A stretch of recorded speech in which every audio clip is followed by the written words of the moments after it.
বিসমিল্লাহির রহমানির রহিম।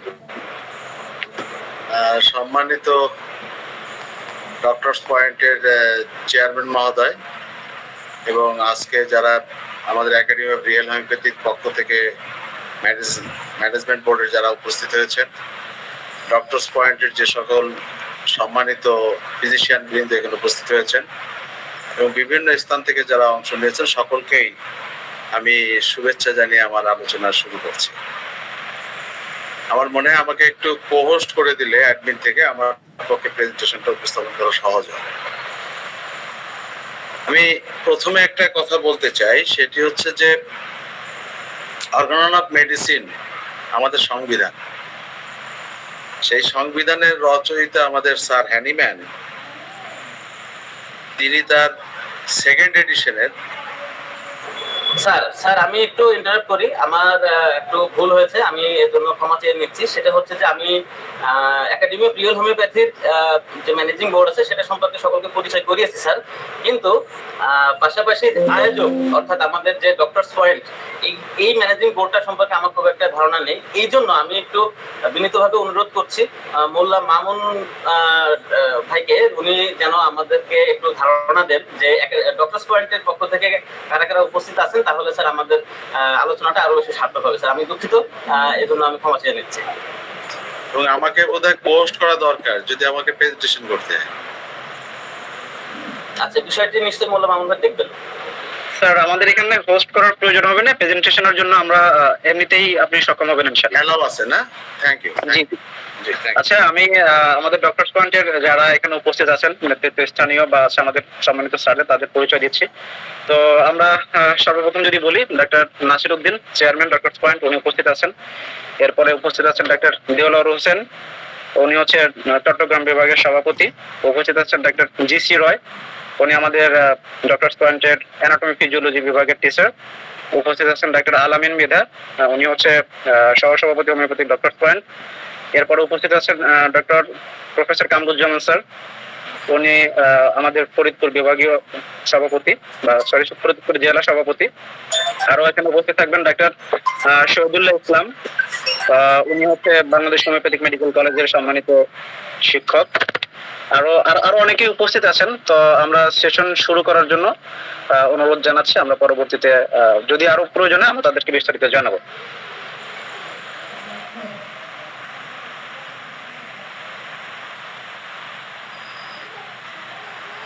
Thank you.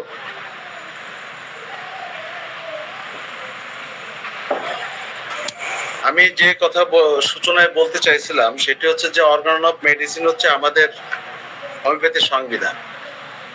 আমাদের শ্রদ্ধেয় টিচার, যার উদ্ভাবনের মধ্য দিয়ে হোমিওপ্যাথি প্রতিষ্ঠিত হয়েছে, সেই সংবিধানের দ্বিতীয় এডিশনের সময় স্যার হ্যানিম্যান একটি কথা প্রিভিয়াসে বলেছেন।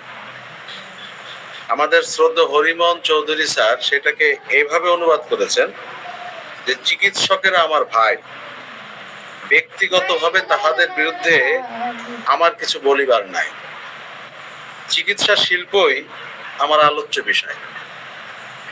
আসলে আমরা যে আলোচনা করবো সেটা হচ্ছে চিকিৎসা শিল্প নিয়ে। এখানে যারা চিকিৎসা করছেন, চিকিৎসা পেশায় আছেন, যে প্যাথিতেই থাকুন না কেন, হ্যানিম্যান স্যার বলছেন তারা সকলেই আমাদের ভাই। তো সেই ক্ষেত্রে আমরা এও বিশ্বাস করি যে হোমিওপ্যাথিকে বিকশিত করবার জন্য যুগে যুগে যে সকল ঋষিরা এসছেন, এখনো যারা গবেষণা করছেন, তারা হতে পারে কেউ ক্লাসিক করছেন, হতে পারে কেউ মাইন্ড মেথড করছেন, হতে পারে কেউ আমাদের এই যে রিয়েল হোমিওপ্যাথি বা গো ব্যাক, যে সেন্সে বলেন না কেন সেভাবে করছেন, কেউ সেন্সেশনের উপরে করছেন। যেভাবেই গবেষণা করছেন না কেন, সমস্ত গবেষকদের প্রতি আমাদের শ্রদ্ধাবোধ থাকতে হবে। এ কারণে থাকতে হবে যে তারা একটা মহত্তর উদ্দেশ্য সাধনের জন্য এই কাজটি করছেন। সেই গবেষণার বিষয়বস্তু থেকে বিষয়ে আমাদের মত পার্থক্য থাকতে পারে। আমরা তো যেভাবে ভাবছি যেভাবে বুঝেছি সেভাবেই ভাবি, সেভাবেই কর্ম করি। কেন্ট স্যার সেই কথাটাই বলেছেন যে আমরা আগে চিন্তা করি, তারপরে সিদ্ধান্ত নিই, তারপরে কর্ম করি। ফলে আমাদের চিন্তা সিদ্ধান্ত মধ্য দিয়ে যেমন কর্ম হয়, ফলে চিন্তা এবং সিদ্ধান্ত সবার যে এক হবে এমনটিও কিন্তু আশা করা যায়। সে কারণে আমরা সকলের প্রতি শ্রদ্ধা রেখেই আমরা এই চিকিৎসা শিল্প নিয়ে আমরা কথা বলি। যেমনটি আমাদের স্যার হ্যানিম্যান নিজেই সকলকে ভাই সম্বোধন করে এই আলোচনাটি শুরু করেছিলেন। আমি সেটি আপনাদের কাছে আশা করব। আমরা একাডেমি অফ রিয়েল হোমিওপ্যাথি গত 1.5 বছর ধরে অর্গাননের উপরে বিশেষ যে স্টাডি, সেই স্টাডির ফলশ্রুতিতে আমাদের যত ডাইরেক্টর বোর্ডে আছেন, মডারেটস বৃন্দ আছেন, সকলে মিলে আমরা একটা বিষয় ঐক্যমতে পৌঁছেছি। সেই ঐক্যমতে পৌঁছানোর ফলে যে প্রেজেন্টেশনটা তৈরি হয়েছে, সেটা আমরা গত মেতে আমরা এটা যশোর একটা সেমিনারের মাধ্যমে এটা ডিসক্লোজ করেছিলাম। রিসেন্টলি আমরা কিশোরগঞ্জে একটি সেমিনারে, একদিনের সেমিনারও, সেটা নিয়ে আমরা বিস্তর আলোচনা করেছি। সেই প্রেজেন্টেশনটা একাডেমির পক্ষ থেকে মূলত আমি আপনাদের সামনে উপস্থাপন করি। প্রেজেন্টেশনটা অনেক বড়। আমি সেমিনারে যেভাবে আলোচনা করেছি সেভাবে আলোচনা করার সুযোগ আজকের ফোরামে হয়তো অতটা থাকবে না, কিন্তু আমি চেষ্টা করব যে আপনাদের সামনে সংক্ষেপে হলো মূল বিষয়গুলো উপস্থাপন করে যাওয়ার জন্য। একাডেমি অফ রিয়েল হোমিওপ্যাথির প্রধানতম যে স্লোগান, সে স্লোগান হচ্ছে যে প্যাথি অর্গানন সম্মত নয় তা হোমিওপ্যাথি নয়, আর যা হোমিওপ্যাথি নয় তা রিয়েল হোমিওপ্যাথিও নয়। আমরা মূলত এই স্লোগানকে সামনে রেখেই আমরা যে administration of medicine of real homeopathic medicine as guided in Organon, এইটাই মূলত আজকে আপনাদের সামনে উপস্থাপন করবে। এখানে আমরা লেসন হিসেবে অনেক বিষয়ের প্রশ্নের সমাধান করার চেষ্টা করেছি, সেই বিষয়গুলো নিয়ে আমি আলোচনা করে সময় ক্ষেপণ করতে চাই না। তো আমাদের অন্যতম যে বিষয়টি ছিল প্রশ্ন, সেটি হচ্ছে আসলে আরোগ্যের চূড়ান্ত লক্ষ্য আমরা কি বিবেচনা করি। সেখানে আমরা যদি অ্যাপ্রেজম 1-এ দেখি যে স্যার একটা স্টেটমেন্ট দিচ্ছেন, সেই স্টেটমেন্টে বলতেছেন যে আমাদের ফিজিশিয়ানদের একদম সর্বোচ্চ সিদ্ধান্ত বা সর্বোচ্চ প্রচেষ্টা বা সর্বোচ্চ মিশন যেটা হওয়া উচিত, সেটা এবং একমাত্র মিশন যেটা হওয়া উচিত, সেটা হচ্ছে আমরা restore the sick to health. এবং এটাকে উনি বলতেছেন মানে যেটাকে কিওর বলা হয়। এবং সেই কিওর তখনই হবে যদি আমরা সিক থেকে হেলথকে রিস্টোর করতে পারি। আমি আপনাদের সাহায্য চাইব, সেটি হচ্ছে যে আমরা সকলে জানি হোমিওপ্যাথি হচ্ছে লক্ষণ ভিত্তিক চিকিৎসা। তাহলে সিক থেকে হেলথে গেলে যে যদি পৌঁছাতে হয়, তাহলে লক্ষণ দিয়ে আমাকে যেতে হবে। এখন সিকের লক্ষণ বলতে আমরা কি বুঝি? আমাকে একজন যদি কেউ সাহায্য করতেন যে সিকের লক্ষণ বলতে আমরা আসলে কি বুঝি, কোন কোন বিষয়কে আমরা সিকের লক্ষণ বিবেচনা করব, কেউ যদি একটু হ্যান্ড রেজ করতেন এবং আমার মনে হয় আমাদের সঞ্চালক যদি তাকে অ্যাপ্রুভ করেন, তাহলে সে আমাকে সাহায্য করতে দেন। সিকের লক্ষণ, হোমিওপ্যাথির লক্ষণ ভিত্তিক চিকিৎসা বলেই আমরা জানি। তাহলে সিকের লক্ষণ আসলে কি? জি, স্নিগ্ধা নাজনীন ম্যাডাম, আপনি আনমিউট করে বলুন। যার ভিতরে কোনো প্যাথোলজি থাকে না, কে বলছেন? আপাতত সুস্থ মানুষ, তাকে আমরা নাজনীন ম্যাম, স্নিগ্ধা নাজনীন ম্যাম, স্নিগ্ধা নাজনীন। যে আর কেউ?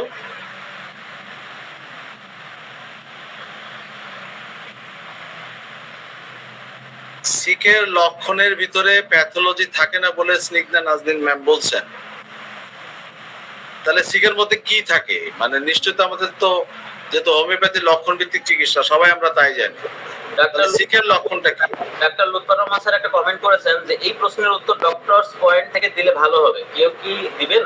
একটু সহযোগিতা করবেন। জি বলেন, ডক্টরস পয়েন্ট থেকে কেউ একজন আমাকে সাহায্য করেন যে সিকের লক্ষণ বলতে আমরা কি বুঝি। হ্যানিম্যান স্যার আমাদেরকে বলছেন সিক থেকে হেলথে পৌঁছাতে হবে, তাহলে সিককেই তো চিকিৎসা করতে হবে। তাহলে সেই সিকের লক্ষণ কোন কোন লক্ষণ থেকে আমরা বিবেচনা করবো এটা সিকের লক্ষণ? কেউ যদি আমাকে একটু help করে। তার জন্য আফরোজ ম্যাডাম প্লিজ আপনি আনমিউট করে বলুন। জি আসসালামু আলাইকুম। ওয়ালাইকুম আসসালাম। স্যার আমি একেবারে নিউ হোমিওপ্যাথিতে, তারপর একটু যেটা আমার ধারণা আর কি, যদি হয় ভুল হলে অবশ্যই শুধরে দিবেন। ঠিক বলতে আমরা যেটা অসুস্থতা বুঝি, আমাদের যে জীবনের শক্তিটা আছে সেটার সাথে লড়াই করে যখন একটা সুস্থ মানুষ অসুস্থ অদ্ভুত কিছু লক্ষণ বাহ্যিকভাবে তৈরি হয়, অনেক সময় বাহ্যিকভাবে তৈরিও হয় না, সেটা আমাদেরকে জেনে নিতে হয়। যেটা আমরা বাহ্যিকভাবে দেখি এবং যেটা আমরা জিজ্ঞেস করার মাধ্যমে জানতে পারি, সেটা হচ্ছে সিকের লক্ষণ। এবং ওই লক্ষণের ভিত্তিতে আমরা পুনরায় তাকে রোগীকে সুস্থ দেহে যে ফিরিয়ে দিতে পারি। আমাকে দুই একটা উদাহরণ দেন, আমাকে একটু বুঝায় দেন যে সিকের লক্ষণ বলতে মানে কোন কোন উদাহরণ থেকে আমরা বুঝবো যে সিকের লক্ষণ। আমার সামনে পেশেন্টের কোন কোন লক্ষণটাকে আমি বুঝবো এটা সিকের লক্ষণ। মানে অসুস্থতার লক্ষণ যেটা। হ্যাঁ, অসুস্থতা, সে আপনি অসুস্থতা তো একটা স্টেটমেন্ট, এটাকে সুনির্দিষ্ট করেন, আপনি সিমটমে নিয়ে আসেন। সিক যদি আমরা নরমালি যদি ধরি তাহলে আমরা সিকের লক্ষণ তার টেম্পারেচার অবশ্যই আমাদের বডি টেম্পারেচার যত থাকবে 99 থেকে উপরে আপ করবে, এটা তাহলে আমরা অবশ্যই টেম্পারেচার মাধ্যমে বুঝতে পারবো তার সে জ্বরে আক্রান্ত। এরপরে আসবে টেস্টের মাধ্যমে সে কেন জ্বরে আক্রান্ত, তাকে সুস্থতার দিকে লক্ষণ অনুযায়ী নিব। এরপরে যদি আদার্স অন্যান্য লক্ষণ দেখি আমরা, এই যে টিউমার বলি, আমাদের পাইলস বলি, এগুলো বাহ্যিকভাবে তো দেখা যায়। তারপর এটা কেন হয়েছে, আঘাতের মাধ্যমে হয়েছে সেটা তো জানবো। এগুলো বাহ্যিকভাবে যেগুলো দেখা যাবে, আবার যেগুলো দেখা যাবে না, যদি মানসিক ভাবে অসুস্থ হয় কেন হয়েছে সেটা জানার মাধ্যমে আমরা বুঝবো সিকের লক্ষণগুলো। আপনি দুইটা বিষয় বলছেন, একটা হচ্ছে যে কেন হয়েছে জানা, আর একটা বলেছেন যে বাহ্যিক ভাবে সেটা উপলব্ধি করা। আপনি কোনটাকে লক্ষণ বলবেন? কেন হয়েছে সেই জানাটাকে লক্ষণ বলবেন, না আপনি যে জ্বর হয়েছে, টেম্পারেচার বেড়েছে, তার এক সময় ঘাম দিয়ে জ্বরটা চলে গেল, এটাকে কি লক্ষণ বলবেন, না ওই সময় তার পিপাসা থাকে কি থাকে না এগুলাকে লক্ষণ বলবেন, না ওই যে কেন হয়েছে ওইটাকে সন্ধান করার জন্য লক্ষণ বলবেন? ইন্ডিকেশন বা সিমটম যাই বলেন না কেন। এত তো জ্ঞান তো আমার নেই স্যার, যে নির্দিষ্ট ভাবে আচ্ছা ঠিক কোনটাকে আছে, লক্ষণ থ্যাংক ইউ, আপনি যথেষ্ট ভালো বলেছেন। এখন আমাকে আরেকটু সাহায্য করেন, সেটা হচ্ছে সিকের লক্ষণ এগুলো, তাহলে ডিজিজের লক্ষণগুলো কি? ঠিক বলতে অসুস্থতা আর জ্বর হলে টেম্পারেচার বাড়ে, তাহলে ডিজিজের লক্ষণটা কি? ডিজিজ মানে তো রোগ, আমরা রোগকে ডিজিজ বলি। জি, তার লক্ষণটা কি? উনি যে জ্বরে আক্রান্ত হয়েছে তার লক্ষণটা কি? লক্ষণটা হচ্ছে যে কেন হয়েছে, সে কি বৃষ্টিতে ভিজে জ্বরে আক্রান্ত হলো, না পানিতে ভিজে, না নেবে, তা আমি শিওর না স্যার। তো এক্সাইটিং। ফারজানা ম্যাম, আমরা প্রফেসর কামরুজ্জামান স্যারকে সুযোগ দিতে হবে। কামরুজ্জামান স্যার, স্যার কামরুজ্জামান স্যারকে সুযোগ দিতে হবে। জি স্যার। জি আসসালামু আলাইকুম, আমার নাম ডক্টর কামরুজ্জামান। আমি এটা খুব ভালো উত্তর দিতে পারবো জি বলেন। ইনশাআল্লাহ। জি স্যার। এটা অর্গানিক 1 নম্বর ব্যাখ্যায় ডক্টর কেন তার 1 নম্বর লেকচারে 19টা চ্যাপ্টার এটা ব্যাখ্যা করেছে। জি স্যার। এটা যদি আমি এক কথায় বলি, সেটা হলো মানুষের শরীরে যে অর্ডার থাকে, সুস্থ স্বাভাবিক যে জীবনের অবস্থা থাকে, এটার ব্যত্যয়, দ্যাট মিনস ডিসঅর্ডার হলেই সেটাকে সিক বলা হয় এবং এটা লক্ষণ দিয়ে প্রকাশ করে, এটাই হলো লক্ষণ। আর এটা বিস্তারিত বললে আমাকে 1 ঘন্টা সময় দিতে হবে, আমি ভালোভাবে বলতে পারবো। যেটা মানুষের একটা লক্ষণের নমুনা দেন। নমুনা এটা দিতে হলে আমাকে 1 ঘন্টা সময় দেওয়া লাগবে, সবই পারবো, কিন্তু আপনি আপনার বক্তব্য দিলে ভালো হয়। প্রথমেই প্রশ্ন করে আসলে আমাদের কনসেন্ট্রেশনটা অন্যদিকে চলে যাচ্ছে। সিক মানে মানুষের যে সুস্থ স্বাভাবিক যে জীবন ব্যবস্থা, তার যে ব্যত্যয়, সেটাকেই সিক বলছেন ডাক্তার কেন। সেটা ডিসঅর্ডার, এটাকেই লক্ষণ দিয়ে যখন প্রকাশ পায় বিভিন্ন ডিসঅর্ডার, সেটাকেই আসলে লক্ষণ বলা হয়েছে। এটা 19টা অধ্যায় পরিচ্ছদ উনি ব্যাখ্যা করছেন। এটা যদি বলতে হয় তাহলে সময় দেওয়া লাগবে। জি ধন্যবাদ। আমি ডাক্তার শহীদুল্লাহ এ ব্যাপারে একটু কথা বলার জন্য পারমিশন চাচ্ছি। জি স্যার। প্রথমেই প্রশ্নগুলো আসলে আমাদের আসলে কিসের জন্য ডাকা হয়েছে আমরা বুঝতে পারছি না। আচ্ছা, আসসালামু আলাইকুম রহমতুল্লাহ। জি জি স্যার, আপনি এ বিষয়ে কথা বলবেন প্লিজ। জি আমরা আমাদের আসসালামু আলাইকুম সবাইকে আমি শ্রদ্ধা জানিয়ে আমার বক্তব্যটা এখানে ইনক্লুড করতেছি। আমরা আমাদের যেই মূল উদ্দেশ্য নিয়ে যেখানে আজকে এইখানে বসেছি সেই উদ্দেশ্যটা এইভাবে প্রশ্ন পর্বের মধ্যে দিয়ে একের পর আলোচনা একজনের মতামতের উপর দিয়ে গেলে সময় ক্ষেপণ ছাড়া আর কিছু হবে না। এটা হলো সময় এখন শোনেন, আচ্ছা সরি তাহলে আমি এবার বলতেছি, লেট মি ফিনিশ ফার্স্ট। জি। শিখ, আপনি যে শিখ শব্দটা বলছেন, জি এই শিখ শব্দটা শুধু হোমিওপ্যাথিতেই সবচেয়ে বেশি গ্রহণযোগ্য হয়। অন্যান্য যে প্যাথিগুলিতে আছে তারা এই শিখ শব্দটাকে ব্যবহার করতে চায় না, আর রেস্টোরেশন ও হেলথ এইগুলিও তারা অন্যান্য প্যাথিগুলি মানে না। জি। আর শিখ আমি বলবো কি, আমিও আমার মধ্যে আমার মধ্যে জি যে অ্যাবনর্মাল সাইন এন্ড সিমটম গুলি, যেগুলি ফিজিক্যাল, মেন্টাল জি এবং আধ্যাত্মিক ব্যাপারে অ্যাবনর্মালিটি প্রকাশ করে, যে লোকটার উপরে this person is sick person, জি sick person identified some disease condition, maybe সেটা আপনার যে as related so many names clinically, আমি সেই দিকে যাচ্ছি না। তো সিক যদি হতে হয় তাহলে সাইন সিমটম থাকবে হেনিম্যানের অর্গাননের বিষয় হিসাবে। জি। এটা তো আপনারাও স্বীকার করেন, আমরাও স্বীকার করি। এটা তো রেজাল্ট অফ দ্য ডিজিজ। আচ্ছা স্যার, আমি আমি ঠিক আছে, থ্যাংক ইউ। আমি বিতর্কে যাব না। আমার মনে হয় যে স্যার এখন যে স্যার কথা বললেন, ঠিক এখন সিক আর ডিজিজ, যিনি সিক পারসন হবেন তার যে অসুবিধাগুলি দেখা দিবে, টোটালিটি অফ সিমটম, এই সিমটম গুলি মানুষের জানার জন্য আমরা একটা name as a some disease name, typhoid বলেন, কলেরা বলেন, ক্যান্সার বলেন, অন্য কিছু বলেন, সেটা টিউমার বলেন বা যে কোনো নাম দিতে পারি। কিন্তু যিনি সিক হবেন, টানার ডিজিজ হবে, এটা মুদ্রার এফিট আর ওফিট। এখানে আপনারা রোগ নামে বলেন অথবা রোগী নামে বলেন, জি। যিনি রোগী তিনি মানে কতগুলি অ্যাবনর্মাল সিমটম নিয়ে থাকেন, সেটাই হলো রোগ। আর যিনি রোগে আক্রান্ত তিনি রোগ। তো এটা হলো আমাদের একই অবস্থা, ডে আর নাইটের মতো, মুদ্রার এফিটের মতো, রেল লাইনের থ্যাংক ইউ সো মাচ, মতো। অনেক ভালো বলছেন। মানে আমার মনে হয় আমার বুঝতে সুবিধা হল। তো আসসালামু আলাইকুম। আমরা মনে হয় এই আলোচনা না বাড়ায় আমি আমার প্রেজেন্টেশন শেষ স্যার, করছি। আমি একটু বলতে চাই। জি না, এক মিনিট, আমার মনে হয় আপনার পরে বলবেন, আপনারা পরে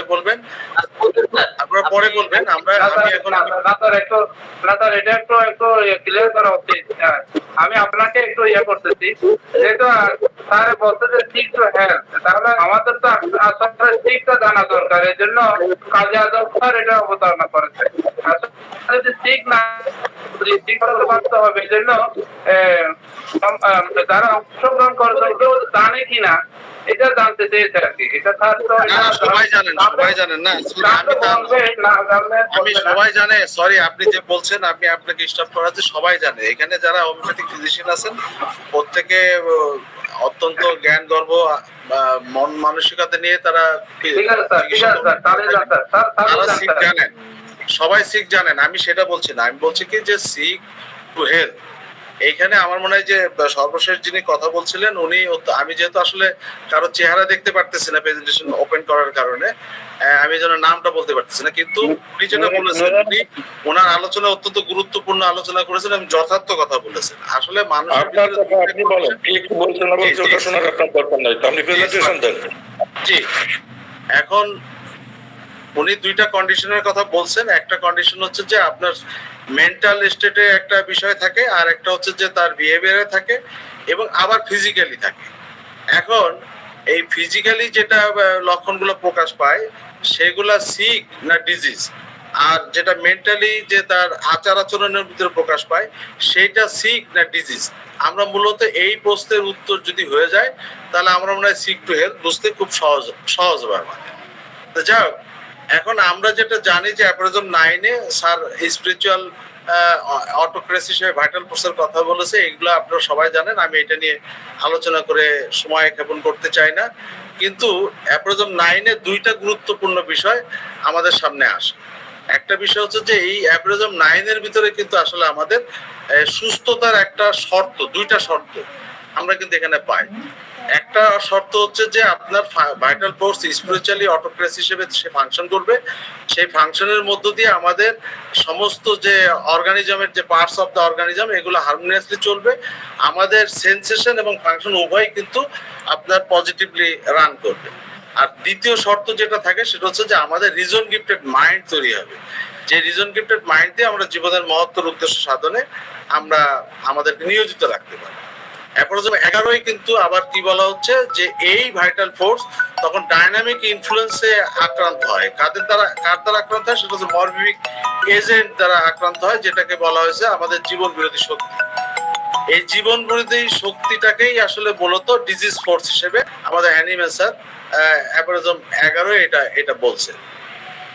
অ্যাপ্রোজম 12-তে কিন্তু ওই কথাটাই আবার পুনরাবৃত্তি হয়েছে যে আমাদের এই মরবিক এজেন্ট দ্বারা আসলে এফেক্টেড হয়, ভাইটাল ফোর্স এফেক্টেড হয়, এবং ভাইটাল ফোর্স যখন এফেক্টেড হয় তখন ভাইটাল ফোর্স কিছু ডিজিজ প্রডিউস করে।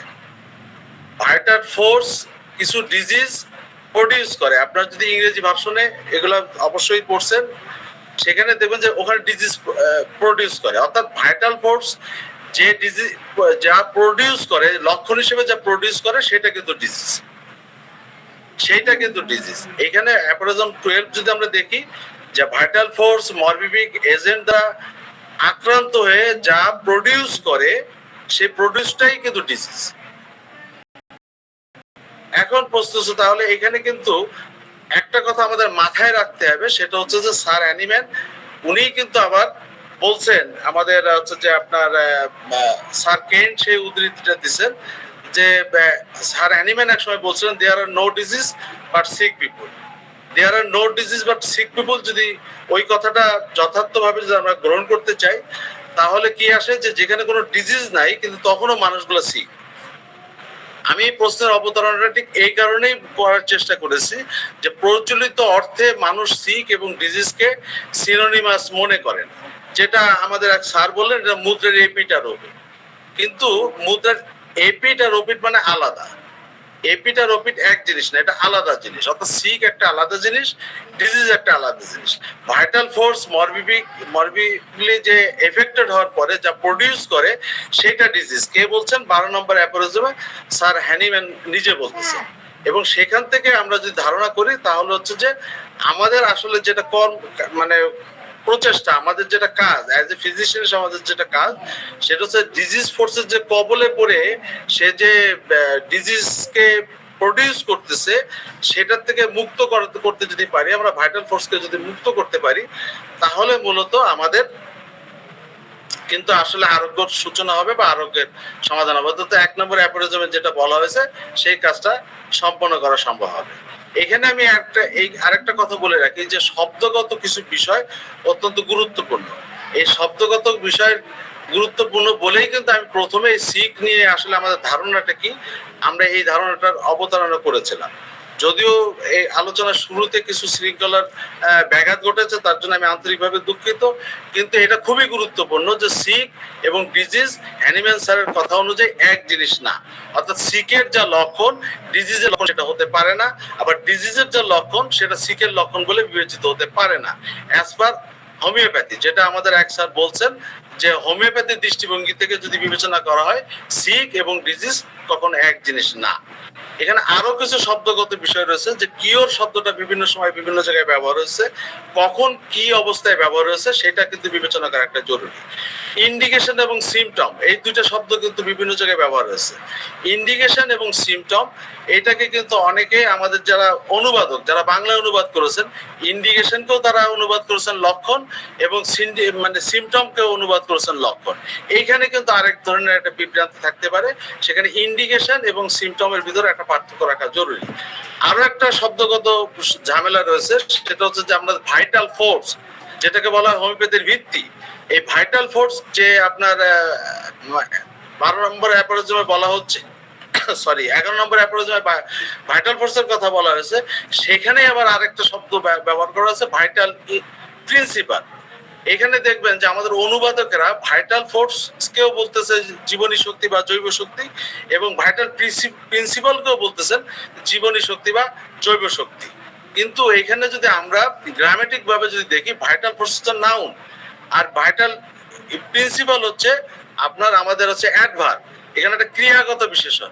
এই যে ছোটখাটো মনে হচ্ছে, কিন্তু টোটাল হোমিওপ্যাথিতে এই ভাষাগুলো বা এই আলোচনাগুলো খুবই গুরুত্বপূর্ণ টার্মিনোলজি হিসেবে ব্যবহৃত হতে পারে। জাস্ট সেই ব্যাপারটা আপনাদের সামনে উপস্থাপন করাটাই আমাদের লক্ষ্য ছিল। আমরা অর্গাননের 1 থেকে 12 পর্যন্ত রিয়েল হোমিওপ্যাথিক যারা আমরা চর্চা করি, আমরা মূলত এই কারণেই আমরা যে পেশেন্টরা থাকে বা মানুষগুলো আসেন, সে মানুষগুলোকে আমরা দুইটা স্টেটে ভাগ করি। একটা হচ্ছে যে তারা সিক স্টেট, আর একটা হচ্ছে যে ডিজিজ স্টেট। সিক স্টেটে যে থাকে তার কোনো প্যাথোলজি থাকে না।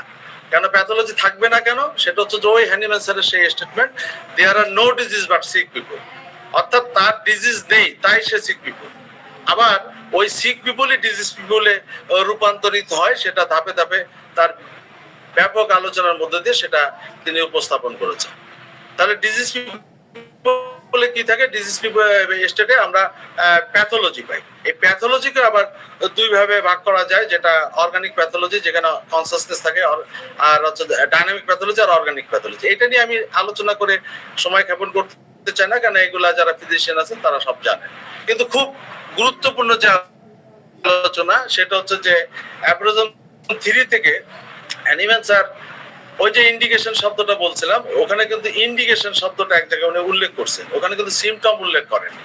কিন্তু ওই ইন্ডিকেশনটা কি, কিসের ইঙ্গিত, কোন জায়গার ইঙ্গিত দিতে হবে, সেইটা যদি আমরা অ্যাপ্রোজম 81-এ দেখি, তাহলে 81-এ কিন্তু আমরা জানি, যেটা এটা আমরা সবাই কম বেশি জানি, সেটা হচ্ছে যে আমাদের শত সহস্র জেনারেশন থেকে আমাদের কিন্তু এই মানুষের অর্গানিজমে কিন্তু আমাদের ইনক্রেডিবল ডেভেলপমেন্ট হয়েছে। কি হয়েছে? যে ইনসেন্ট যে আমাদের ইনফেক্টিভ এজেন্ট যেগুলো, যে বিভিন্ন সময় আমাদের যে রোগের আক্রমণ, সে আক্রমণ কিন্তু মায়াজমেটিক অবস্থায় আমাদের ভিতরে যে বংশ থেকে বংশ গতি থেকে প্রভাবিত হয়েছে, সেটা অ্যাপ্রোজম 81-এ স্যার বলছেন।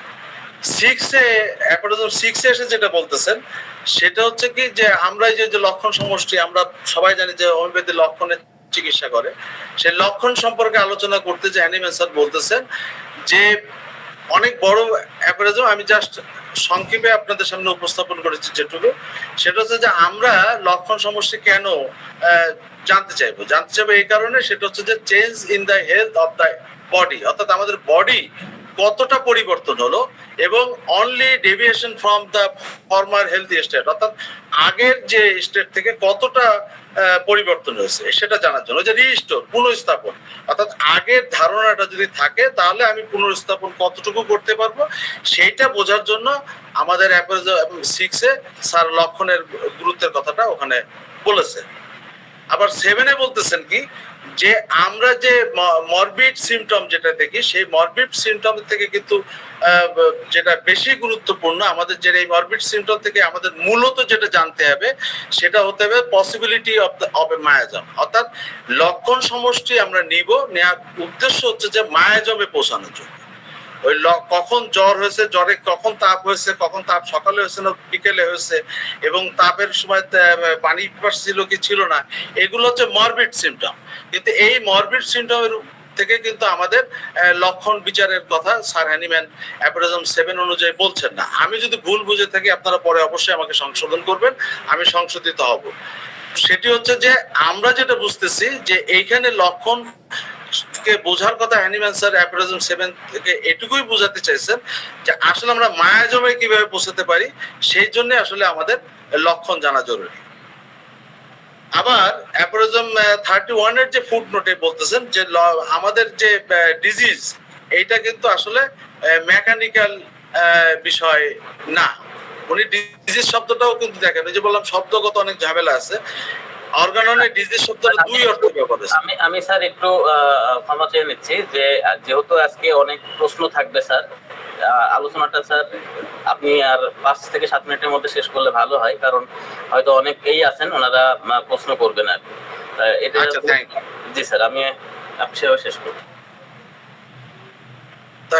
এখানে হচ্ছে যে আপনার আমি যে কথাটা বলতে চাইছি সেটা হচ্ছে ডিজিজ শব্দটাও কিন্তু দুই ভাবে অর্গাননে ব্যক্ত করা হয়েছে।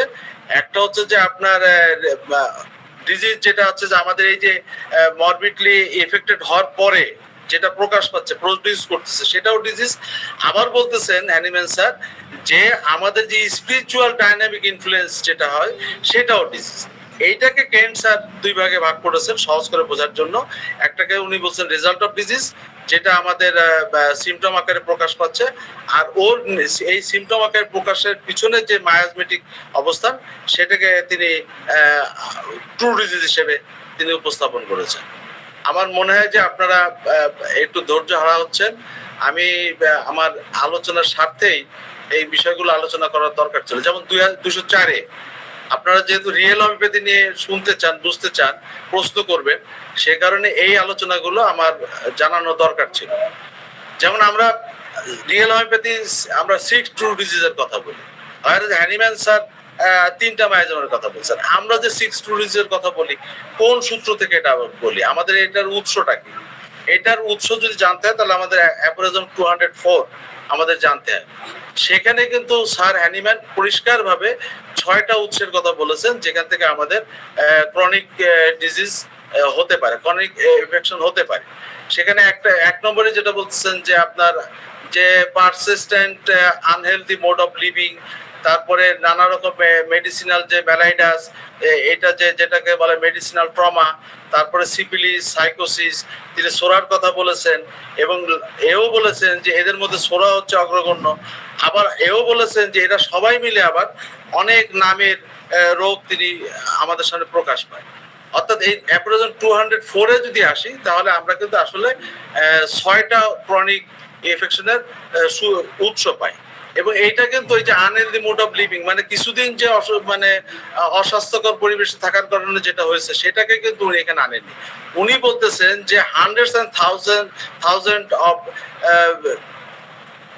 শত সহস্র বছর ধরে এই ঘটনার মধ্য দিয়ে কিন্তু এই ক্রনিক যে এফেকশন গুলো এগুলো কিন্তু আমাদের ভিতরে প্রবাহিত হয়েছে। ফলে এইখানে আনহেলদি মোড অফ লিভিং এর ক্ষেত্রে আমাদের স্যার শ্যামল কুমার দাস তিনি মূলত আমাদের যে আদিম যুগে বসবাস, সেখান থেকে যে আমাদের হিংস্র পশু পাখির সাথে লড়াই, সেখান থেকে আমাদের র্যাবিস ইনফেক্টেড হয়েছে, সেই চিন্তা থেকে উনি পিআরএস আনছেন। আবার আমাদের যে দীর্ঘদিনের যে মেডিসিনাল ম্যালাইটাস, যেটা যে আমাদের নানা রকম যেটা বলে আনজাস্টিফাইড মেডিকেশন, এই আনজাস্টিফাইড মেডিকেশনের জন্য যেটা হচ্ছে উনি সেটাকে, বা অন্যান্য যে ট্রমা, সে ট্রমা থেকে যেটা আসছে উনি ওটাকে পিটিএস নামকরণ করেছেন। হ্যানিম্যান স্যার সিপিলিস, সাইকোসিস, সোরার নাম করেছেন। আর 6 নম্বরে যেটা আসে সেটাকে আমাদের যদি আমরা বার্নেট ব্যালেন্স স্যারের কথা যদি বলি, তারাও এটাকে টিউবারকুলার ডায়াগনোসিস হিসেবে বলছেন। আমরা 204-কে মনে করি যে আমাদের এই যে রিয়েল হোমিওপ্যাথিতে 6 ট্রু ডিজিজ কনসেপ্টকে সমর্থন করে। এখন এই বিষয়গুলো আসলে খুব একটা গুরুত্বপূর্ণ বিষয় না, এটা আমাদের এই প্রেজেন্টেশনের সময় আমরা আলোচনা করার দরকার ছিল বলে মনে করেছি। এখানে আপনাদের সাথে এটা খুব একটা গুরুত্বপূর্ণ হবে বলে আমার কাছে মনে হচ্ছে না। আমি এগুলো সহজে করে চলে যাই। তবে এই ক্ষেত্রে একটা কথা বলে রাখি, 79-এ কিন্তু প্যালিয়েটিভ ট্রিটমেন্টের কথা খুব স্যার হ্যানিম্যান প্রচন্ড ভাবে নিষেধ করে গেছে। আবার 82-তে উনি আরেকটা কথা বলেছেন, সেটা হচ্ছে যে আমরা ইজ কেস অফ ডিজিজ, প্রত্যেকটা ডিজিজের যে কেসগুলা, মানে প্রত্যেকটা মানুষকে যদি ব্যক্তি স্বতন্ত্রীকরণ না করতে পারি এবং তার যে চরিত্রগত লক্ষণ বা তার যে পার্সোনালিটি, এগুলাকে যদি আমরা ঠিক না করতে পারি তাহলে রিয়েল কিওর হবে না। আমি বলছিলাম এক সময় যে কিওর কথাটাকে হ্যানিম্যান স্যার বিভিন্ন জায়গায় বিভিন্ন ভাবে কথা বলছেন, যেমন 82 তে বলছেন রিয়েল কিওর, অর্থাৎ আমরা যদি ব্যক্তি স্বতন্ত্রীকরণ না করতে পারি তাহলে রিয়েল কিওর হবে না। 148-এ আবার এই কিওরের দুই ভাবে উনি কথা বলতেছেন, সেটা হচ্ছে আমরা যে মেডিসিন সিলেক্ট করি, আমরা যে চয়েস করি, এই চয়েসের উনি কিন্তু 148-এ কিন্তু দুই রকমের ধারণা উনি দিছেন। এক ধরনের ধারণা হচ্ছে যে আমরা যে মেডিসিন গুলো আমাদের সামনে আছে, ড্রাগ প্রুভিং এর সময় যে সিমটম প্রডিউস করেছে সেই সিমটম মোর সিমিলার যদি আমরা চয়েস করি, তাহলে উনি বলতেছেন কি possible to the disease to be cure, অর্থাৎ ডিজিজ কিওর হওয়া সম্ভব। আবার উনি আবার এটা বলতেছেন যে যদি গ্রেট সিমিলারিটি, যেটা হচ্ছে যে আমাদের যে ইনস্টিংক্টিভ, আমাদের যে স্বভাবগত যে বৈশিষ্ট্য, জীব বৈশিষ্ট্য, এই বৈশিষ্ট্য থেকে যদি আমরা গ্রেট সিমিলারিটি যদি আনি তাহলে কি হবে, সেটা হচ্ছে পার্মানেন্টলি কিওর হবে। আরো আলোচনার মধ্যে লাস্টে বলতেছেন পার্মানেন্টলি কিওর হবে।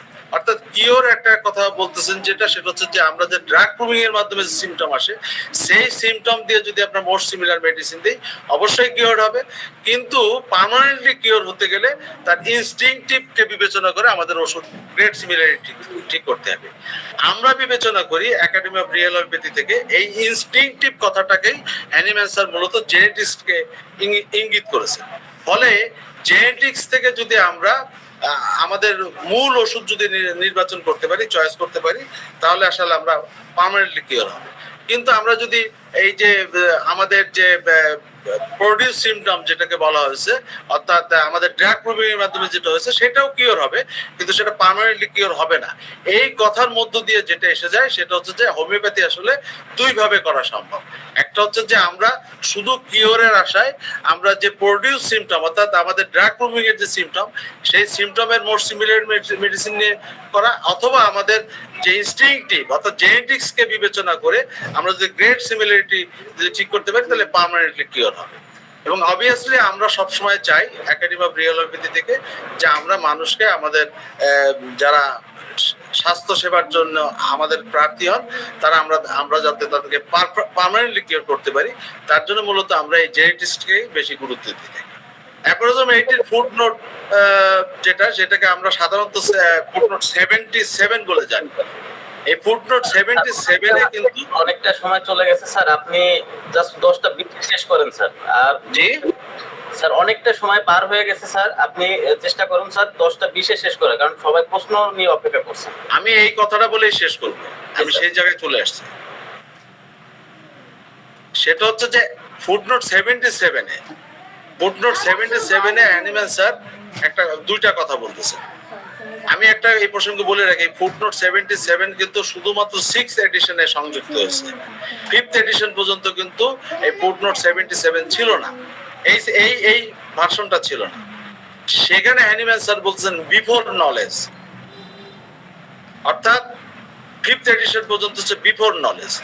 এই বিফোর নলেজে যে গ্রুপ অফ সিমটম, এই গ্রুপ অফ সিমটমের উপরে যে চিকিৎসা, এই চিকিৎসা করে আমাদের উনি বলতেছেন যে আমার শিষ্যরা, মাই ডিসিপল, আমার শিষ্যরা এটা করে অনেক সফলতা পেয়েছে এবং তারা বেশি আনন্দিত হয়েছে।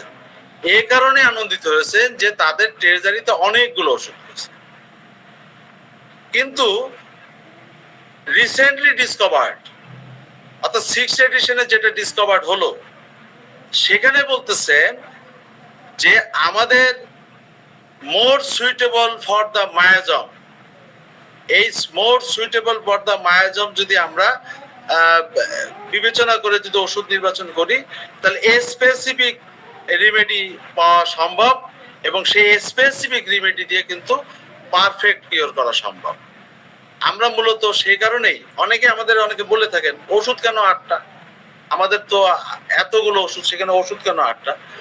তো আমাদের স্যার হ্যানিম্যান তার ট্রেজারিতে 99টা ওষুধ ছিল আমরা জানি। সেই ওষুধগুলো অনেক ওষুধ বলছেন যে আমার শিষ্যরা এটা করে খুব খুশি হয়, সেটা বিফোর নলেজ, বিগত দিনের নলেজ নিয়ে খুব খুশি হয়, অনেক ওষুধ সেজন্য তারা খুব খুশি হয়। কিন্তু আপনার তাদের রিসেন্ট ডিসকভার, এই রিসেন্ট ডিসকভার নিয়ে যদি আমার শিষ্যরা যদি চিকিৎসা করে মোর সুইটেবল ফর দ্য মায়াজমের যদি করে, তাহলে এ স্পেসিফিক রেমেডি পাবে, তখন ট্রেজারি থাকবে না, সামান্য কিছু ওষুধে চলে আসবে। সেজন্য যারা মনে করেন যে এতগুলো ওষুধের মধ্যে কেন অল্প ওষুধ, এই অল্প ওষুধ যে হবে এই কথাটা কিন্তু স্যার হ্যানিম্যান নিজেই ফুটনোট 80 ফুটনোটে উনি বলে গেছেন, যেটাকে 77 বলা হয়। যাক, আমি এতটুকু বলে শেষ করি। আমার মনে হয় তারপরে আপনারা যদি আলোচনা প্রশ্ন করেন আমি পরে আরো আলোচনা করার চেষ্টা করবো। এটা অনেক বড় একটা আসসালামু আলাইকুম। ছিল, সেই প্রেজেন্টেশনটা আসলে পুরো করতে গেলে অনেক সময়ের প্রয়োজন হবে। ধন্যবাদ। আসসালামু আলাইকুম। ডাক্তার কাজী আজম স্যারের সাথে একটু কথা বলতে চাচ্ছিলাম। জি আলামিন ভাই বলেন।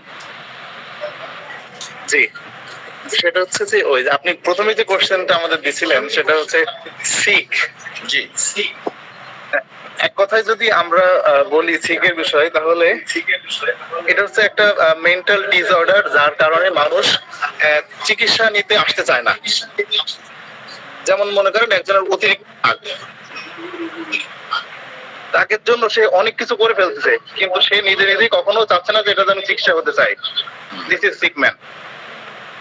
বা একজন অত্যন্ত গরম কাতর, কিন্তু এই গরম কাতরতা নিয়ে সে ভুগতেছে, কিন্তু সে কখনোই চাচ্ছে না যে আমি এটা নিয়ে চিকিৎসা হব। এটা সিক, এটাকে আমরা সিক বলতে পারি। আমি সংক্ষেপে ছেড়ে দিলাম। আর একটা কথা বলছিলেন ইন্ডিকেশন এবং সিমটম। তো ইন্ডিকেশনটা হচ্ছে, সিমটম হচ্ছে সেই লক্ষণ ইন জেনারেল, বাট ইন্ডিকেশন হচ্ছে সেই সিমটমকে বোঝানো হচ্ছে যেটা সরাসরি নির্দেশ করছে রেমিডির দিকে। জি ওকে, থ্যাংক ইউ। আসসালামু আলাইকুম। থ্যাংক ইউ, আপনি যথার্থ বলেছেন। আচ্ছা, শ্রদ্ধা নাসিরউদ্দিন স্যারকে বলবো, যেহেতু ওনার আলোচনা পর্ব শেষ হয়েছে, তো স্যার 1-to-1 পার্সন যেন কথা বলে বিষয়টা খেয়াল রাখবেন, না হলে আমাদের আলোচনাটা হয়তো শেষ পর্যন্ত আমরা শৃঙ্খলা ধরে রাখতে পারবো না। নাসির স্যার কথা বলুন। أعوذ بالله من الشيطان الرجيم بسم الله الرحمن الرحيم نحمده ونصلي على رسوله الكريم أما بعد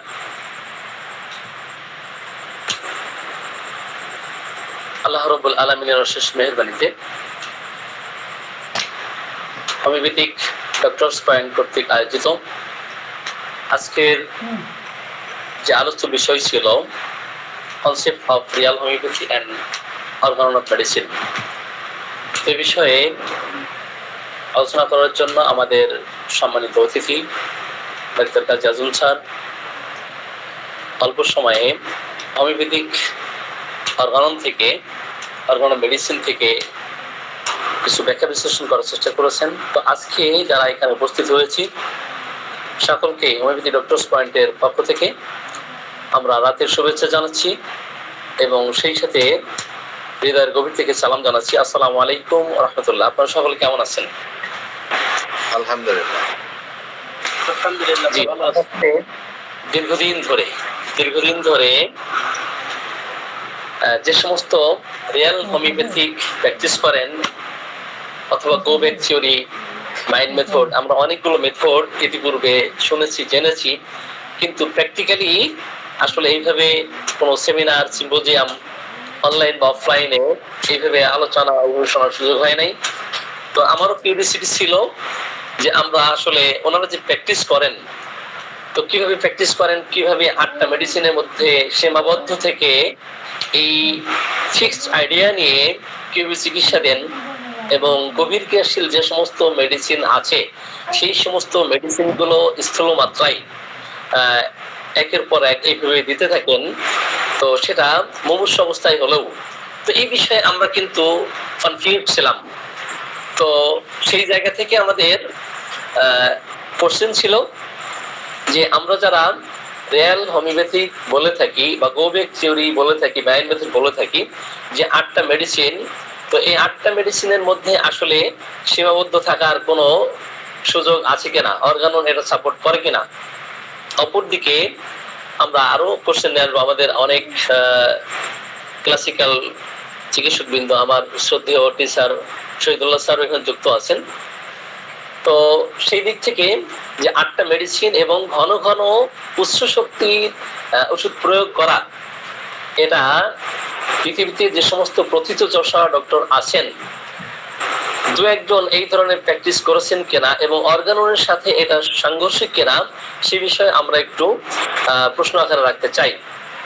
তো এখানে আমাদের মতপার্থক্য বা কন্ট্রাডিক্টরি একটা কন্ডিশন তৈরি হয় যে 8টা মেডিসিনের মধ্যে আমরা সীমাবদ্ধ থাকবো এটা অর্গানন আদৌ এটা সাপোর্ট করে কিনা এবং এ বিষয়ে সাংঘর্ষিক অবস্থা তৈরি হয় কিনা সেই বিষয়ে এবং স্থূল মাত্রায় আমরা অসুস্থ রোগীর ক্ষেত্রে সেটা জীবনী শক্তি যতই একবারে দুর্বল হয়ে যাক না কেন সিএম পাওয়ারের অথবা 50 পাওয়ারের মেডিসিন ঘন ঘন এইভাবে দিতে থাকা এর কোনো বিধান আছে কিনা। আপনি এ পর্যন্ত যে আলোচনা করেছেন আপনাকে আমরা সাধুবাদ জানাচ্ছি, এটার সাথে আমাদের কোনো দ্বিমত নাই। এ পর্যন্ত অর্গাননের যে কথাগুলো বলেছেন এটাতে আমাদের দ্বিমত নাই, কিন্তু একটা বিষয়ে 257 নম্বর সূত্র সেটা হচ্ছে যে আপনি যে হ্যানিম্যান উল্লেখ করেছেন যে একটা পর্যায়ে উনি যখন অভিজ্ঞতা অর্জন করেছেন তখন বিশেষ বিশেষ স্পেসিফিক মেডিসিনের কথা উনি বলেছেন। তো ওই জায়গা থেকে আমি 257 নম্বর সূত্র একটু উল্লেখ করতে চাই। এই সকল ওষুধ ব্যবহার করে ঘটনাক্রমে ভালো ফল পেয়েছেন এবং অনেক ক্ষেত্রে সেগুলোর দ্বারা সাফল্য অর্জন করেছেন। প্রকৃত চিকিৎসা বিজ্ঞানী সেই ওষুধ সমূহের প্রতি পক্ষপাতিত্ব করবার আসক্তিকে সযত্নে পরিহার করবেন। তো এখানে ফিক্সড আইডিয়া রাখার কোনো সুযোগ রাখেন নাই মুআত্তাসিম আল হানিমান। তার কারণ হচ্ছে যে অপেক্ষাকৃত বিরল ব্যবহৃত ওষুধ সমূহ উপেক্ষিত হবে, কিন্তু সেগুলোর লক্ষণ সদৃশ লক্ষণ অনুযায়ী অধিকতর উপযোগী কাজে অধিকতর উপকারী হতে পারে। মুআত্তাসিম আল হানিমান একবার মূল সূত্র যেটা বলেছেন, তার মানে মেডিসিনকে স্পেসিফাই করা, সিম্পলিফাই করা, ইন্ডিভিজুয়ালাইজড করার কোনো সুযোগ নাই। তো আরো আমাদের অনেক শিক্ষক বৃন্দ এবং আমাদের হোমিওপ্যাথি ডক্টরস পয়েন্টের দায়িত্বশীল আছেন, ওনারা কোশ্চেন করবেন। তো আমার এই যে কয়েকটি কোশ্চেন এটা যদি অর্গানন থেকে একটু দিতে পারেন আমরা খুশি হব। যে পর্যন্ত আপনি আলোচনা করেছেন অর্গাননের যে ফুটনোট গুলো, অ্যাফোরিজম গুলো, এগুলোর সাথে আমাদের কোনো দ্বিমত নেই। জি Kazi Azam sir. Thank you sir. আপনার প্রশ্ন অত্যন্ত গুরুত্বপূর্ণ প্রশ্ন, সেটা হচ্ছে আপনি মেডিসিন যথেষ্ট কিনা, অর্গানন এটাকে সাপোর্ট করে কিনা, এটা আপনার হচ্ছে প্রথম প্রশ্ন। সেটা শুধু আপনার প্রশ্ন না, এটা আমার মনে হয় যে যারা আমাদের স্যার শ্যামল কুমার দাসের বক্তব্য শুনেছেন বা যারা রিয়েল হোমিওপ্যাথির শব্দ চয়ন শুনেছেন সকলের মনে এই প্রশ্ন। আপনি সকলের মনের কথাটা আপনি বলেছেন, এই জন্য আপনাকে ধন্যবাদ। তো এইখানে আমার দুইটা উত্তর হবে, একটা হচ্ছে যে আমাদের পক্ষ থেকে উত্তর, আর একটা হচ্ছে যে রিয়েল হোমিওপ্যাথির উদ্ভাবক স্যার শ্যামল কুমার দাসের একটা উত্তর। রিয়েল হোমিওপ্যাথিক উদ্ভাবক স্যার শ্যামল কুমার দাস এটাকে যথেষ্ট মনে করছেন, এটা হচ্ছে মনে করছেন বলে তার বিভিন্ন বক্তৃতা বিবৃতি রয়েছে। সেই কারণেই এই বিষয়টা কিন্তু ব্যাপকভাবে প্রচারিত এবং ব্যাপকভাবে এটা মানুষ ধারণা করে থাকে। কিন্তু আপনি অর্গাননে যদি আসেন তাহলে অর্গাননের 204, যেটা দিয়ে আমি প্রায় শেষ পর্যায়ে আমি আলোচনা করছি, 204-এ আপনার ছয়টা হচ্ছে যে আপনার ক্রনিক মায়াজমের বা ক্রনিক এলিমেন্টস এর যে একটা উৎস, সেই উৎস বলা হয়েছে। তো সেটা যদি বিবেচনা করি তাহলে সেখানে হচ্ছে যে প্রথম যে জায়গাটা সেটা হচ্ছে দীর্ঘদিনের শত সহস্র বছরের যে আমাদের জীবনযাত্রা, এই জীবনযাত্রা থেকে আমাদের শ্রদ্ধেয় স্যার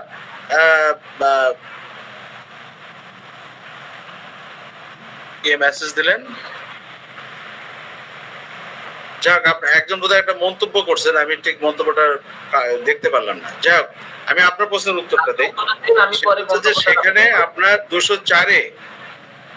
204-এ যে 6টা উৎসের কথা বলেছে, প্রথম উৎসের একটা পোর্শন স্যার নিছেন, সেটা হচ্ছে যে আমাদের আদিম যুগে বসবাসের যে ব্যাপারটা।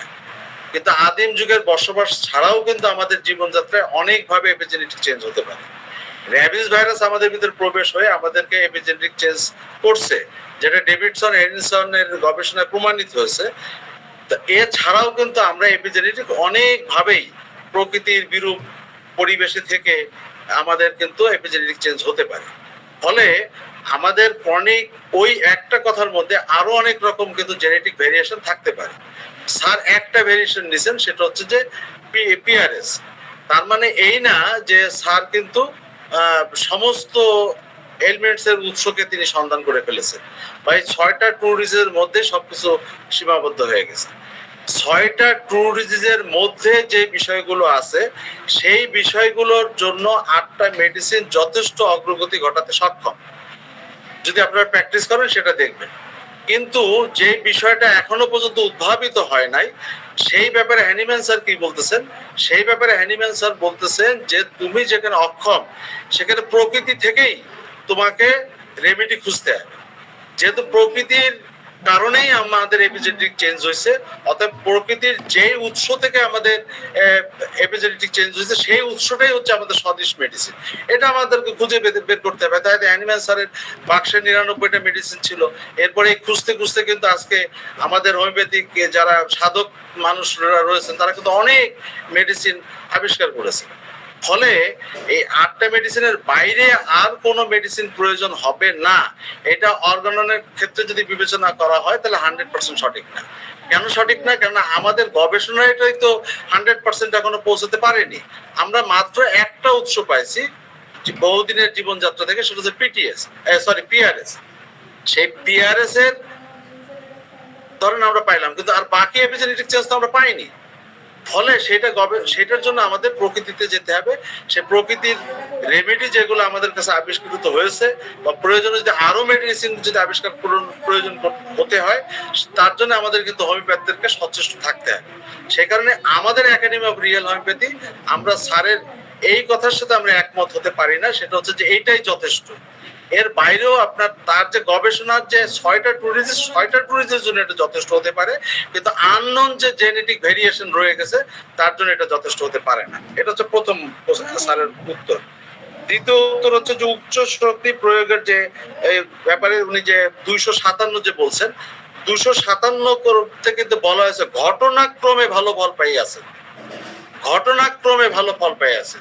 এই ঘটনাক্রমে ভালো ফল পাইয়াছেন কে যদি আপনি ধরেন, মানে এটাকে যদি মনে করেন যে হ্যাঁ এটাই নিয়ম, সেটাকে উনি কিন্তু পরিহার করতে বলছেন। কিন্তু যদি ক্লিনিক্যাল প্রুভিং এ যদি প্রমাণিত হয় যে হ্যাঁ এটা সম্ভব, তাহলে এটা কিন্তু ঘটনাক্রমে হলো না। ফলে আমরা যে 8টা মেডিসিন ব্যবহার করছি এটা ক্লিনিক্যালি প্রুভিং করে এটা কিন্তু বাস্তবায়ন করা হয়েছে। এটা ঘটনাক্রমে হয়েছে এরকম কিন্তু বিষয় না। ফলে আমার মনে হয় স্যার আপনার 257 আমাদের এই 8টা মেডিসিনের ক্ষেত্রে বা আমাদের যে প্রচেষ্টা, এই প্রচেষ্টার জন্য এটা প্রযোজ্য না। কারণ আমরা ঘটনাক্রমে কিছু ফলাফল পেয়ে আমরা কাজ করছি না। আমরা আমাদের ক্লিনিক্যাল প্রুভে শত সহস্র রোগীর পরে প্রয়োগ করে আমরা কিন্তু এইটার ব্যবহারে ফলাফল পাইছি।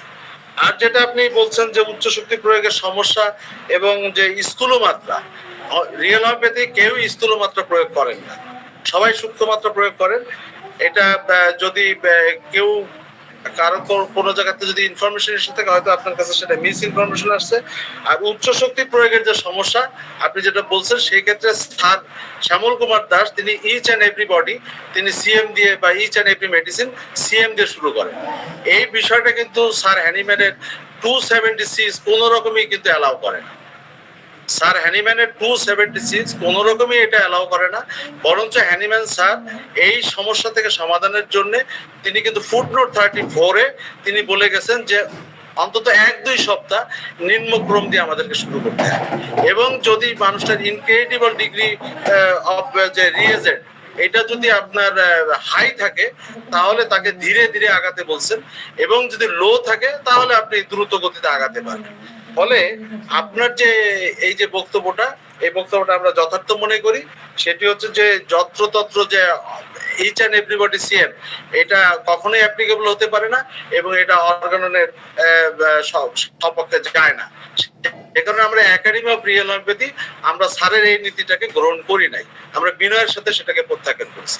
আরেকটা কথা এই প্রসঙ্গে আমি আপনাদেরকে বলে রাখি যে স্যার কিন্তু অ্যাডমিশন মেডিসিনে এখনো চূড়ান্ত সিদ্ধান্ত নিতে পারেননি। তার যেটা আছে সেটাই কিন্তু গবেষণা, যেটা আছে সেটা গবেষণা। ফলে গবেষণা যারা তার সাথে সংশ্লিষ্ট থেকে গবেষণা করছেন তারা তাদের মতো করুক, কিন্তু যারা গবেষণার সাথে সংশ্লিষ্ট না তারা আমরা মনে করি স্যার হ্যানিম্যানের ফুটনোট 276 কে গুরুত্ব দিয়ে মান্যতা দিয়ে আপনারা যত্রতত্র সিএম পটেন্সি ব্যবহার করবেন না। স্যার নাসিরউদ্দিন অত্যন্ত গুরুত্বপূর্ণ কথা বলেছেন, এটা ব্যবহার করা সমীচীন হবে না।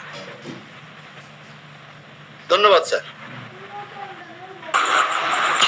জি, আপনি যেটা বলেছেন স্যার সেটা হলো স্থূলমাত্রা।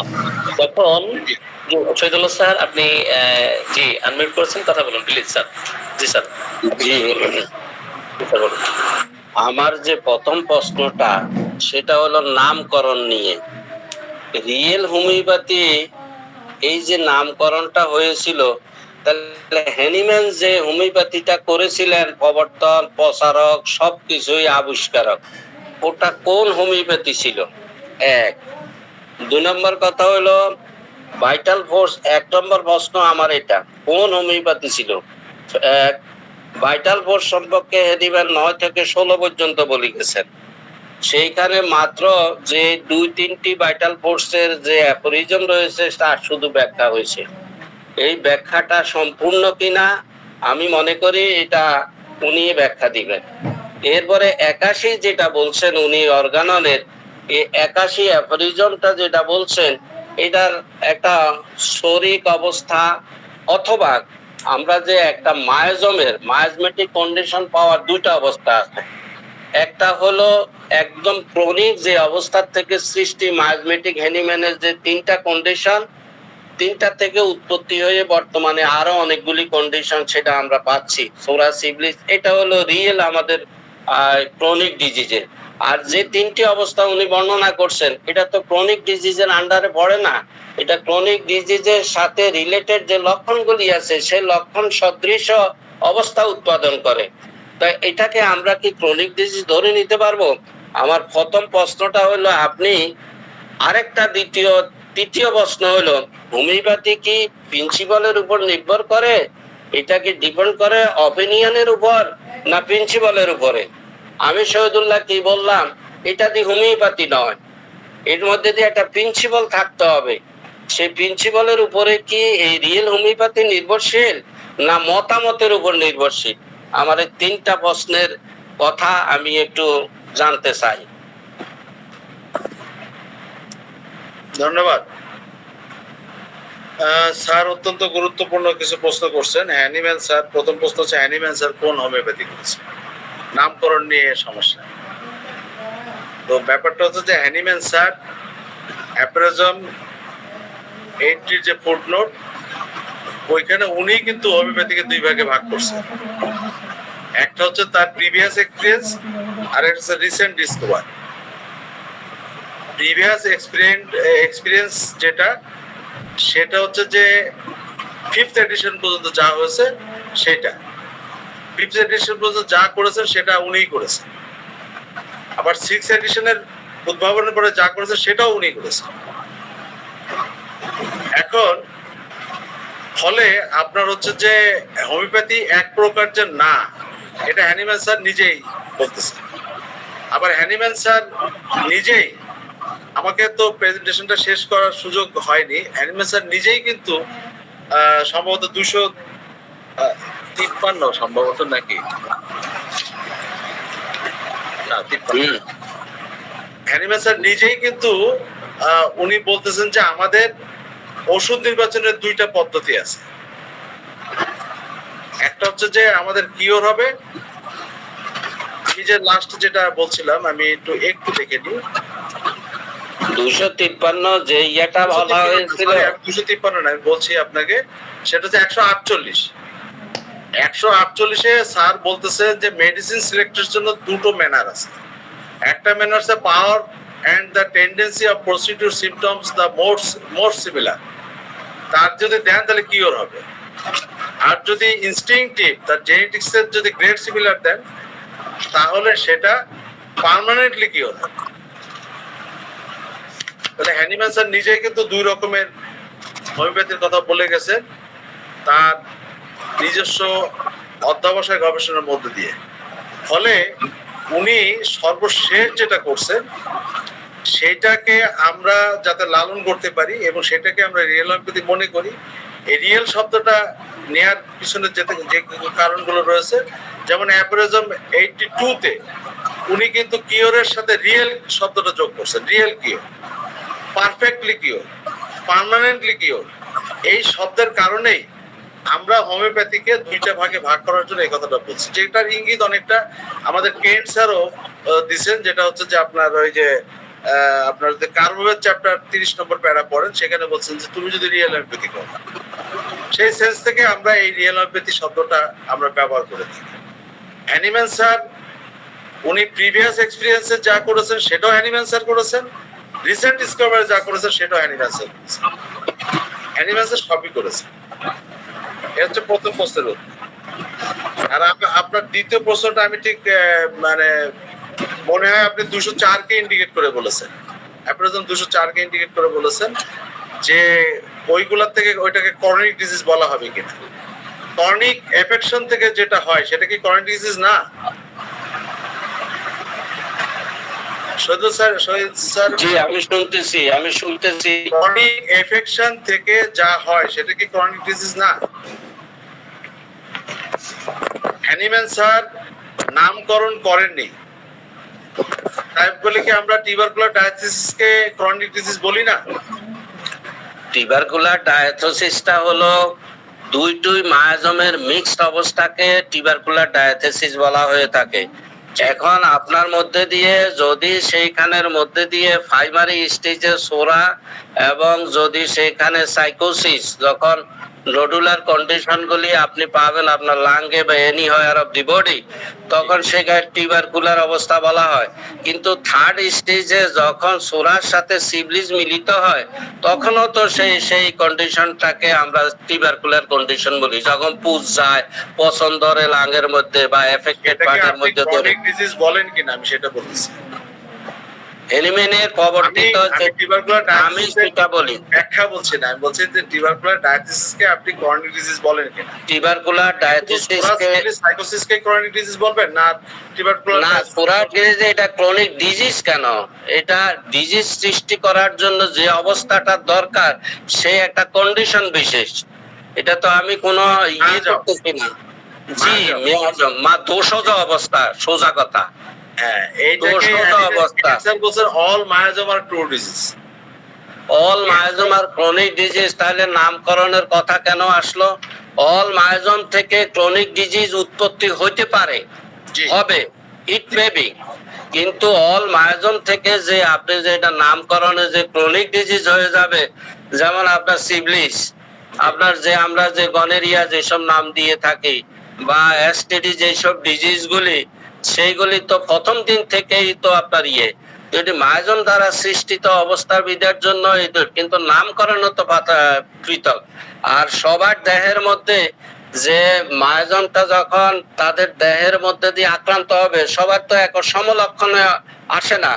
এই যদি আসতো তাহলে ব্যক্তিগত যে একটা বৈশিষ্ট্যগত থিওরি যেটা ব্যক্তিকেন্দ্রিক, সেটা তো আর অর্গাননে বর্ণিত হতো না বা প্রিন্সিপাল হোমিওপ্যাথিতে বর্ণিত হতে পারে না। তাই আমরা যে জিনিসটা মনে করি, আপনার ব্যাখ্যার যেটা দিয়েছিলেন সেই আপনার ব্যাখ্যাটার মধ্যে দিয়ে আংশিক ব্যাখ্যা দেওয়া হয়েছে। এটা ক্রনিক ডিজিজ যেহেতু আপনার ব্যক্তিগত মতামত, অর্গানন এমন একটা বিষয় যে যেইভাবে এটাকে ব্যাখ্যা দিতে চায় সে সেইভাবে ব্যাখ্যা দিতে পারে, কিন্তু যে কোনো ব্যাখ্যাটাই হোক না কেন সেটা হয়তো হবে প্রিন্সিপাল অফ হোমিওপ্যাথির উপরে, অবশ্যই অপিনিয়নের উপর না। আমি মনে করি আপনি আমার সাথে এই ব্যাপারে একমত। আপনার সাথে আমি একমত, অবশ্যই প্রিন্সিপালের উপর হতে হবে।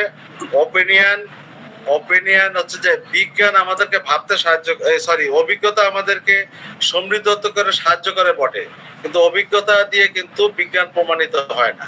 বিজ্ঞান প্রমাণিত হয় ক্লিনিক্যাল প্রুভিং এর মধ্যে দিয়ে। ফলে ক্লিনিক্যাল প্রুভিংটা হচ্ছে যে আপনার মানে ওইটা প্রিন্সিপালের মধ্য থেকে হতে হবে। আপনি সেটাই বোধহয় বোঝাতে চাইছেন। অপিনিয়ন আর হচ্ছে যে আপনার ক্লিনিক্যাল প্রুভিং দুটো এক জিনিস না। আপনি তো স্যার এটাই বোঝাতে চাইছেন, তাই তো নাকি? না, ক্লিনিক্যাল প্রুভিং বলতে আপনি এখানে কি বুঝাচ্ছেন? যে হ্যানিম্যান যে পদ্ধতিতে কোন ঔষধকে প্রুভ করে গেছেন, এটা কি ক্লিনিক্যাল না? না, ওটা ড্রাগ প্রুভিং। ওটা ড্রাগ প্রুভিং। তাহলে আমরা কোন ধরনের লক্ষণগুলিকে নিয়ে নিব, আমাদের প্রাধান্য দেব?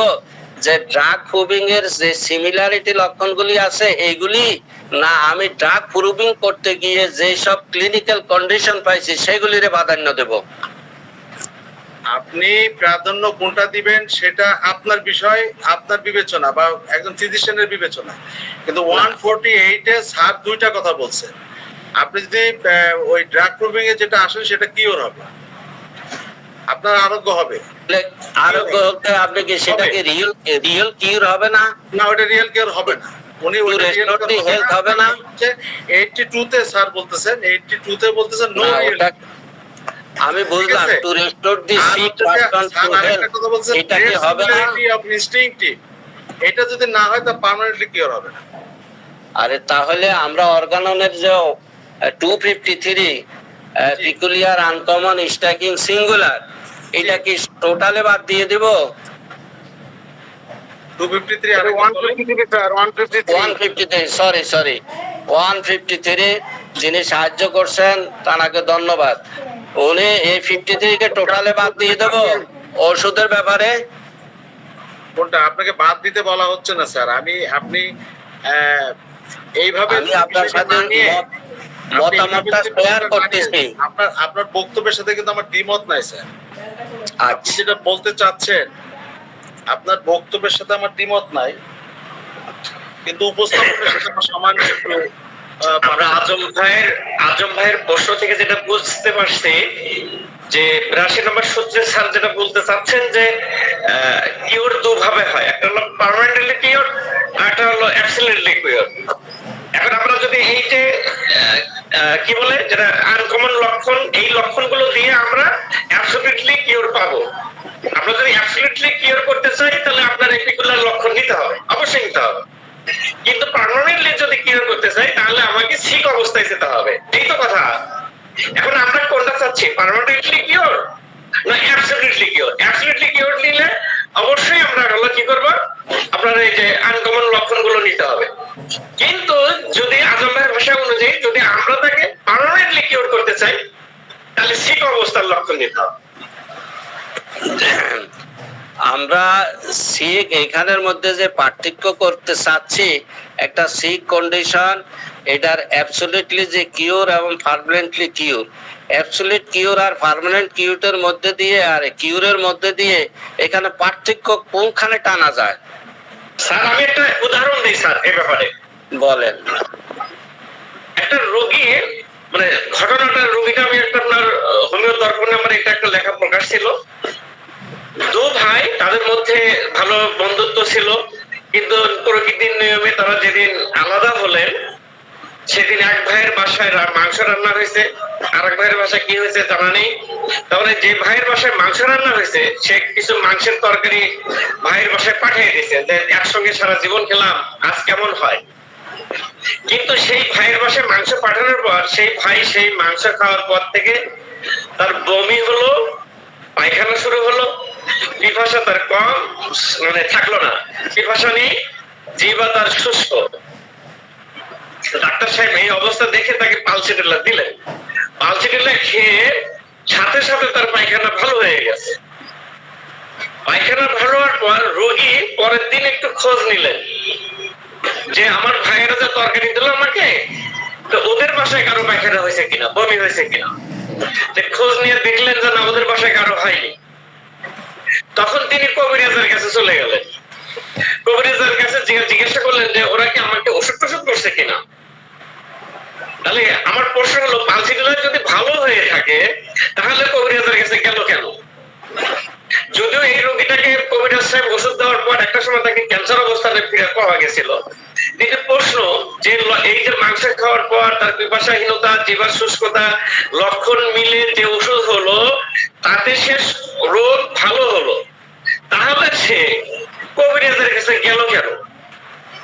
আমরা কি এখানে লক্ষণ নিতে ভুল করছি, নাকি এই লোকটির মাংস খাওয়ার আগে তার মনে সন্দেহ তৈরি হয়েছিল যে এর মধ্যে কোনো কিছু দেওয়া হয়েছে কিনা? এই সন্দেহ তার মধ্যে তৈরি হলো কেন? আমরা সেই লক্ষণের খোঁজ নেব। যদি আপনি করেন তাহলে আমরা পাওয়া যাবে অ্যাবসলিউটলি কিওর কাকে বলে আর পার্মানেন্টলি কিওর কাকে বলে। আমি যে কথাটা আপনাকে জানতে চাচ্ছি আমার জ্ঞানের স্বল্পতার জন্য, আমরা যারা আপনি স্বাভাবিকভাবে গুরুত্বপূর্ণ প্রশ্ন করছেন এবং এটা স্বল্পতা বৃদ্ধির বিষয় না।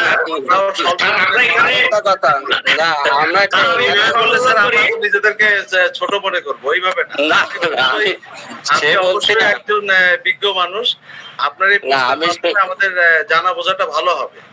আমি আচ্ছা। স্যার একটু অংশ নেই স্যার, একটু সামান্য একটু কথা বলি। এবিএম সৈয়দ স্যারকে আমি একটু সংযোগ করি। স্যার আমরা যদি এখানে শেখার জন্য এসে থাকি তাহলে এটা খুবই আমরা সাধুবাদ, শিখবো। খুবই প্রয়োজন। আর আলহামদুলিল্লাহ আমি যদি শিখবো। আপনার বিরোধিতা করার জন্য এসে থাকি তাহলে এটা স্যার হোমিওপ্যাথির জন্য দুর্ভাগ্য। না না না, আমরা কথা হইছে নামটা হোমিওপ্যাথি দেই, আমরা সবাই আমাদের যে আবিষ্কারককে মেনে নেই, এরপরে 7 পিলার অফ দি হোমিওপ্যাথ তাদের বইগুলি আমরা পড়ি। আমরা সেখানের মধ্যে দিয়ে যে একটা কথার যে ইয়েটা বুঝার জন্য এই জিনিসটা দরকার ছিল, আমি এটা স্বীকার করি। ওনাদের একটা কথা আছে কার্বোবেজ সম্পর্কে, কার্বোবেজ সম্পর্কে কোনো আঘাত পাইলে সেইখানে একটা উচ্চ শক্তির ডোজ দিয়ে সেখানে দেওয়া হয়। কিন্তু কার্বোবেজ আমি একবার পড়েছিলাম, কেন কতবার আমার সেকেন্ড ইয়ারে পড়াইতে হয়েছে এই কারণে, কার্বোবেজের মধ্যে কখনো যে রক্তস্রাবে হেমোরেজিক কন্ডিশনের দুইটা থাকে, একটা হলো অ্যাক্টিভ আর একটা হলো প্যাসিভ। কখনো কোনো অ্যাক্টিভ হেমোরেজের মধ্যে দিয়ে কার্বোবেজ হয় না, যেখানে প্যাসিভ থাকবে সেখানে কার্বোবেজ। তো এই যে শ্যামল ডাক্তার সদ্যেও যে শ্যামল বাবু, তিনি এটা কোত্থেকে এইভাবে বলে দিলেন যে কোন ক্লিনিক্যাল প্রুফ পেয়ে গেলেন যে এটাকে তিনি ব্যবহার করে দিয়ে দিবেন। এরপরে দিয়ে আমি তো একটা কথা জানি, উনি যে উচ্চ শক্তি ব্যবহার করেন ওনার বই পুস্তকের মধ্যে দিয়ে, সেইখানের মধ্যে দিয়ে ডাক্তার ক্যান্টের একটা কথা আজও সবারই জানা আছে, তবে স্মরণ করার জন্য আমি বলি, তিনি বলছেন যে আমি ডজন ডজন নিগ্রুর সাথে একটা কক্ষে যাদের হাতের মধ্যে নাঙ্গা তরোয়াল থাকবে, খোলা তরোয়াল থাকবে, তাদের সাথে আমি বসবাস করতে রাজি আছি, সম্মত আছি, কিন্তু ওই হোমিওপ্যাথির সাথে আমি সামান্যতম সম্পর্ক রাখবো না যে উচ্চ শক্তির ঔষধগুলি ওভারসিডের মতো ব্যবহার করে। তো এইখানে যে একটা অ্যাকুইট কেসের ক্ষেত্রের ওষুধ প্রয়োগ আর ক্রনিক ক্ষেত্রের ওষুধ প্রয়োগ কি সিমিলারিটি হবে? আমার ধারণা এটা হতে পারে না। আমরা এটাকে কোনোভাবে অ্যাকসেপ্ট করে নিতে পারতেছি না। এই আপনার ধারণাটা সঠিক, আপনার ধারণাটা সঠিক। অর্গাননে অ্যাজ পার 276, জি অ্যাজ পার 276 আপনার ধারণাটাকে যথার্থ বলে স্বীকৃতি দেয়। অর্গাননও এটা নিষেধ করছে, শুধু ক্যান্সার নিষেধ করে গেছেন তা না, অর্গাননও কিন্তু 276-এ আপনার যত্রতত্র উচ্চ শক্তি দিতে মানা করছে। বরঞ্চ এও বলছেন উনি যে ওষুধ যত বেশি সদৃশ তার তত বেশি উচ্চ শক্তি বেশি ক্ষতিকর, এবং হোমিওপ্যাথি যে সাপ্রেসড করতে পারে সেটা কিন্তু অ্যাপ্রোজন 276-এ বলছেন যে মূল রোগের লক্ষণই দূর হয়ে যাবে, অথচ ওই ওষুধের দ্বারা আরেক ধরনের কৃত্রিম রোগ তৈরি হয়। সেই কারণে আমরা বিনয়ের সাথে আপনাদের সামনে জানাতে চাই যে আমরা শ্যামল স্যারের এই নীতিটাকে গ্রহণ করি না। আচ্ছা, আমরা অন্ধের মতো কাউকে অনুসরণ করি না। আমরা যেটা অর্গাননে নাই সেটা আমরা গ্রহণ করতে রাজি না। এখন আপনি বলছেন যে দুইটা নাম হবে কেন, হোমিওপ্যাথি আর রিয়েল হোমিওপ্যাথি আলাদা হবে কেন? প্রশ্ন হচ্ছে যে আলাদা কিন্তু স্যার অ্যানিম্যান নিজেই করে গেছে। স্যার নিজেই বলতেছেন যে তার দুইটা জ্ঞান, একটা হচ্ছে প্রিভিয়াস এক্সপেরিয়েন্স আর একটা হচ্ছে রিসেন্ট ডিসকভার।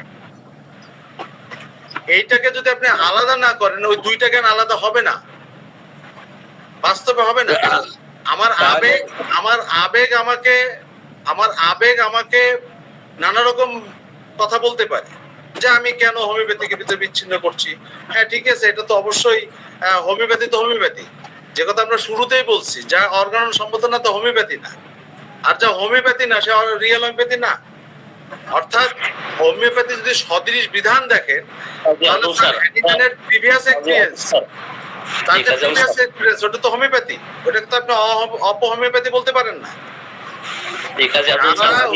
আপনার ড্রাগ গ্রুপিং এর সিম্পটম থেকে ওষুধ নির্বাচন করছে, তাদেরকে আপনি বলবেন যে তারা হোমিওপ্যাথি করছে না? স্যার ওই যে আপনার সাথে কথা বলতে চাচ্ছেন, আমার মনে হয় কামাল স্যার আপনি কেন প্রেজেন্ট করতেছেন? কামাল স্যার আপনি কেন প্রেজেন্ট করতেছেন? জি না, কামাল সাহেব উনি রিয়েল হোমিওপ্যাথির কথাগুলি আমাদেরকে জানাতে চেষ্টা করছে, সেই জিনিসটা উনি জানায়। তো হ্যানিম্যানের যে কথাগুলি উনি বলে গেছেন, তাহলে হ্যানিম্যানের চিকিৎসা পদ্ধতি দুই ভাগ, একটা হলো রিয়েল আর একটা হলো আনরিয়েল। এটা কি আপনারা এটা মনে করেন? এইভাবে ব্যাখ্যা দিয়ে আপনি নিজেকে বিভক্ত করতে পারেন, কিন্তু হ্যানিম্যান স্যারের 77 ফুটকে আপনি অস্বীকার করতে পারেন না। হ্যানিম্যান স্যারের 148 নম্বর সূত্রকে আপনি অস্বীকার করতে পারেন না। হ্যানিম্যানের আপনার এটা বললে দুইটা 291 সূত্রের সাথে হচ্ছে যে স্যারের যে 148 অনুযায়ী যিনি শুধুমাত্র ড্রাগ প্রুভিং এর সিম্পটমের উপরে গ্রুপ অফ সিম্পটমের উপরে ওষুধ নির্বাচন করে কিওর করলেন, তাকে কি আপনি হোমিওপ্যাথি বলবেন না? নিশ্চিতভাবে ড্রাগ প্রুভিং ছাড়া হোমিওপ্যাথি হইতে পারে না। হোমিওপ্যাথি অন্তত ঔষধ হইতে পারে না। হোমিওপ্যাথিক ওষুধের 5টি বৈশিষ্ট্য লাগে, জি, এর মধ্যে দিয়ে যেটা মনো, মিনি, সিমি, এই 3টা তো আছে। এরপরে প্রুভিং আর একটা পটেন্টাইজেশন। এই 3টা যেখানে না 5টা নাই, সেটা হোমিওপ্যাথিক ঔষধ নয়। আর হোমিওপ্যাথির শব্দটাই থেকে তো আপনি ব্যাখ্যা পাইতে পারেন যে এখানের মধ্যে দিয়ে লক্ষণের সাদৃশ্য অবস্থা নাই, সিমিলার টু সিমিলার, যে সদৃশ্য দিয়ে সদৃশ্য, সেই ছাড়া অন্য যে কথাগুলি আমরা বলতে যাচ্ছি তাহলে সেইগুলি হোমিওপ্যাথি না। তো আমার কথা হয়েছে এইখানে হ্যানিম্যান যেটা বলে গেছেন, তো আপনারা কি ওই যে 200 কত নাম্বার সূত্রের কথা যেটা বলছিলেন সেই সূত্রটাই ফলো করেন? আর বাকি যে ব্যাখ্যা বিশ্লেষণ 291টা রয়ে গেছে অর্গাননের 6তে, বাদ দিলাম 5ম সংস্করণের, সেইগুলির সাথে কি কোনো কন্ট্রাডিক্টরি অবস্থা আছে? না, নাই, আমাদের নাই। কারে থাকতে পারে না? আমাদের কোনো কন্ট্রাডিক্টরি নাই, অর্গানের সাথে আমাদের কোনো না, কন্ট্রাডিক্টরি নাই। কোনো হোমিওপ্যাথিতে থাকতে পারে না, হোমিওপ্যাথি নেই। কোনো হোমিওপ্যাথি থাকা উচিত। আমরা এখন একটু চলে যাব প্রফেসর কামরুজ্জামান স্যারের কাছে। কামরুজ্জামান স্যার হাত উত্তোলন করেছিলেন এবং আমারও অনেক কোশ্চেন আছে। তো আমি প্রথমে যে কোশ্চেনগুলো করেছিলাম তার মধ্যে যে মেডিসিন গুলোর কথা বলেছে ওগুলোর সদ উত্তর কিন্তু প্রপারলি পাই না। ও বিষয়ে আমরা আবারও যাব এবং শক্তিমাত্রা বিষয়ে কতদিন পর পর আমরা ওষুধ প্রয়োগ করবো এই বিষয়ে যাব। জি, কারণ যেভাবে মেডিসিন প্রয়োগ করা হয় তো সেটা অর্গানন আসলে সাপোর্ট করার কিনা সে বিষয়ে আমরা সদুত্তর পেতে চাই। জি, কামরুজ্জামান স্যার, আপনি বলুন স্যার। ধন্যবাদ। আমি আসলে অনেক কষ্ট করেই শুনলাম ওনার বক্তব্য। তা উনি যেটা বুঝাতে চাইলেন আর আমার ক্ষুদ্র জ্ঞান দ্বারা যতটুকু বুঝলাম, তা এখানে আসলে কোনো তাৎপর্যপূর্ণ কোনো বিষয়ই এখানে নেই। প্রথমত উনি অর্গাননকে সংবিধান বলছেন এবং 6ষ্ঠ সংস্করণের কথা লাস্টে বলছেন, এবং উনি বলছেন যে রিয়েল, গো ব্যাক, মাইন্ড এগুলা নিয়ে গবেষণা চলছে। 3 নম্বরে বলছেন যে যেটা অর্গাননে নেই সেটা হোমিওপ্যাথি না। 4 নম্বরে বলছেন রোগ এবং রোগী আলাদা, এই সম্পর্কে উনি ব্যাখ্যা করেছেন, লক্ষণ, উপসর্গ এগুলো নিয়ে কথা বলেছেন। এবং 6 নম্বরে 204 সূত্র এবং অন্যান্য বিষয় নিয়ে আলোচনা করেছেন। তা আমার ক্ষুদ্র জ্ঞানে বিশেষ করে যে বিষয়গুলা আসলো, বিশেষ করে সদ্য শহীদুল স্যার অনেক জ্ঞান গর্ব কথা বলছেন, যার কথার যথার্থ উত্তর আসতে বলে আমি মনে করি না। আর একটা বিষয় হলো নাসিরউদ্দিন স্যার ওনাদের কিছু কিছু বক্তব্যের সাথে একমত প্রকাশ করছেন, যেটা আমি ঘোর বিরোধিতা করছি। এখন আমি সম্মানিত যিনি এই প্রেজেন্টেশন দিয়েছেন ওনার কাছে, ডাক্তার সাহেবের কাছে প্রশ্ন যে ওনারা এই যে রিয়েল বললেন, রিয়েল হোমিওপ্যাথি এবং হোমিওপ্যাথি থেকে রিয়েল হোমিওপ্যাথি, ওনারা কিছু ওষুধ যেমন 8টা ওষুধের ব্যাপারে ওনারা বলছেন, আর হ্যানিম্যান ডাক্তার সদ্য হ্যানিম্যান 99টা ওষুধ আবিষ্কার করে গেছেন। এই ওষুধগুলো তো ডাক্তার হ্যানিম্যানেরই আবিষ্কার করা, এটা তো নতুন কিছু না। তাহলে ওনাদের নতুনত্বটা কি হলো? তাহলে 8টা ওষুধ বাকি যে ওষুধগুলো এগুলার কি কোনো প্রয়োজনীয়তা নেই? আর এই যে ওনাদের যে রিয়েল বলছেন, এটা যদি রিয়েল হয় তাহলে ডাক্তার হ্যানিম্যান কি রিয়েল ছিলেন কিনা? তাহলে ডাক্তার হ্যানিম্যানের কি আসলে রিয়েলের বাইরে আমরা ফেলে দিলাম? এটা আমার একটা প্রশ্ন। আর হলো যে ওনারা 8টা ওষুধ দিয়ে করছেন, এটা ওনারা আংশিকভাবে এটাকে ট্রায়াল কিংবা আংশিকভাবে নিচ্ছেন। একটা হোমিওপ্যাথি একটা মানে কি বলবো একটা পূর্ণাঙ্গ একটা মেথডের ওনারা আংশিক নিয়ে নতুন নামে চালানোর চেষ্টা করছেন, কারণটা কি? এখন ওনাদের যদি মনে করেন যে রিয়েল ওনারা আলাদা একটা মেথড হয়, সেটা আলাদা নাম হবে, আলাদা নিয়ম নীতি থাকবে, আলাদা ওষুধ থাকবে, আলাদা সমস্ত কিছু থাকবে, কিন্তু একটা পূর্ণাঙ্গ একটা প্যাথি যেটা পূর্ণাঙ্গতা চলে আসছে এবং সেই পূর্ণাঙ্গ হোমিওপ্যাথি নিয়ে ওনারা ব্যাখ্যা করে ওনাদের নামটা আবার আলাদা দিচ্ছেন। এটা কেন দিচ্ছেন? লাস্ট যেটা প্রশ্ন সেটা হলো যে 3 নম্বরে উনি বলেছেন যেটা অর্গাননে নাই সেটা হোমিওপ্যাথি না। তো অর্গাননে কোথায় রিয়েল হোমিওপ্যাথি লেখা আছে এটা আমাকে একটু জানাবেন। ধন্যবাদ সবাইকে। জি ধন্যবাদ। আপনার প্রথম প্রশ্নের উত্তর আমি আগেই দিছি, যেটা শহীদ স্যার বলছিলেন যে আমরা কেন রিয়েল হোমিওপ্যাথি দিচ্ছি, নামকরণ করতেছি, সেটার প্রশ্ন আগেই বলছি। হোমিওপ্যাথি আর রিয়েল হোমিওপ্যাথি কথাটা আমাদের আলাদা বিষয় না। হ্যানিম্যান স্যার অর্গানের ফুটনোট 77 এবং আমাদের 148 এই দুই সূত্রেই কিন্তু আসলে আমাদের হোমিওপ্যাথিকে হ্যানিম্যান স্যার নিজেই দুইটা ভাগ করে দিয়ে গেছে। একটা হচ্ছে প্রিভিয়াস এক্সপিরিয়েন্স আর একটা হচ্ছে রিসেন্ট ডিসকভার। এইটাকে সহজবদ্ধ করার জন্য আমরা রিয়েল হোমিওপ্যাথি শব্দটা ব্যবহার করে থাকি এক। আর অর্গানের রিয়েল শব্দটা বেশ কয়েক জায়গায় আছে, যেমন আপনার হচ্ছে যে 95-এ রিয়েল শব্দটা আছে, রিয়েল ফিলিংস শব্দটা আছে, আমাদের 82-তে রিয়েল কিওর শব্দটা আছে, ঠিক আছে? ফলে রিয়েল শব্দটা উনি কিন্তু অনেক জায়গায় করছেন। আবার কেন্ট স্যার নিজেও কিন্তু রিয়েল হোমিওপ্যাথি শব্দটা ব্যবহার করছে। ফলে আমি একটু নোট করে নিচ্ছি, আবার বলেন তো। ভাবতেছেন আপনি যেটা আপনার যেটা আপনি আবার একটু বলেন, আমি নোট করে নিচ্ছি, একটু বলেন। অ্যাপারাজম 82-তে রিয়েল কিওর শব্দটা আছে। রিয়েল কিওর না, রিয়েল হোমিওপ্যাথির কথা বলছি আমি, রিয়েল কিওরের কথা বলছি। আপনি যদি ওইভাবে ধরার চেষ্টা করেন সেটা ভিন্ন না, আমি রিয়েল হোমিওপ্যাথির কথা বলছি, আমি রিয়েল কিওরের কথা বলি না। মানে রিয়েল হোমিওপ্যাথি যেটা প্রকৃত হোমিওপ্যাথি, যেটা প্রকৃত চর্চা, সেটা হচ্ছে রিয়েল হোমিওপ্যাথি। বাংলায় যেটা প্রকৃত চর্চা সেটাই রিয়েল হোমিওপ্যাথি। রিয়েল হোমিওপ্যাথি শব্দটা আপনার আপনি যদি কারুবেস কেন্ট স্যারের কারুবেস পড়েন, তার 30 নম্বর চ্যাপ্টারে কিন্তু রিয়েল হোমিওপ্যাথি শব্দটাই পাবেন। ওখানে রিয়েল হোমিওপ্যাথি শব্দটাই পাবেন। কেন্ট স্যার রিয়েল হোমিওপ্যাথি শব্দটাই ব্যবহার করছে। তিনি বলছেন তুমি যদি রিয়েল হোমিওপ্যাথি করো। এটা তো আসলে এই ধরনের ব্যাখ্যা হয়ে গেল যে একজন বলছে যে আল্লাহই তো গান গেতে বলছে, গুণগান, যে সমস্ত গুণগান আল্লাহর জন্য, তা আল্লাহই তো গান গেতে বলছে, এরকম জবাবটা হয়ে গেল না যে আল্লাহই তো গান গেতে বলছেন, সমস্ত প্রশংসা আল্লাহর জন্য। স্যার রিয়েল শব্দটা আপনি ভাবলে স্যার ভাবতে পারেন, আপনি ভাবলে আপনার ভাবনাকে নিয়ন্ত্রণ করার তো যোগ্যতা ক্ষমতা আমার নাই স্যার। না ঠিক আছে স্যার, আমি একটু কথা বলতে চাই। আর দ্বিতীয় কথা যেটা, সেটা আপনি যেভাবে দেখছেন, আমি একটু কথা বলতে চাই স্যার। আমি প্রফেসর স্যারের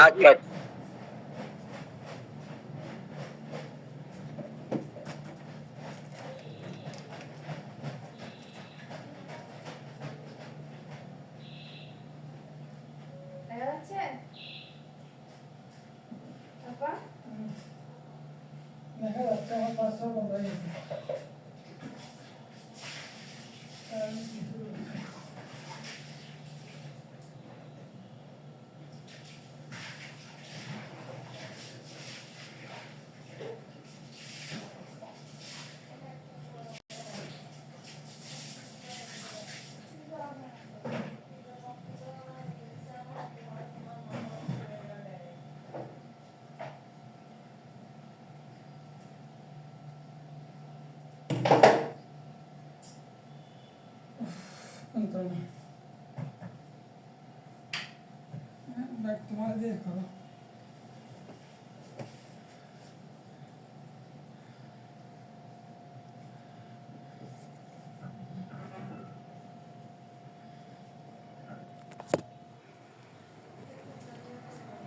বাইরে যাচ্ছেন যে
তাই আপনারা যেটাকে গবেষণা বলিয়া চালাচ্ছেন, এটা ভাবে আমরা গবেষণার ক্যাটাগরিতে নিতে পারি না।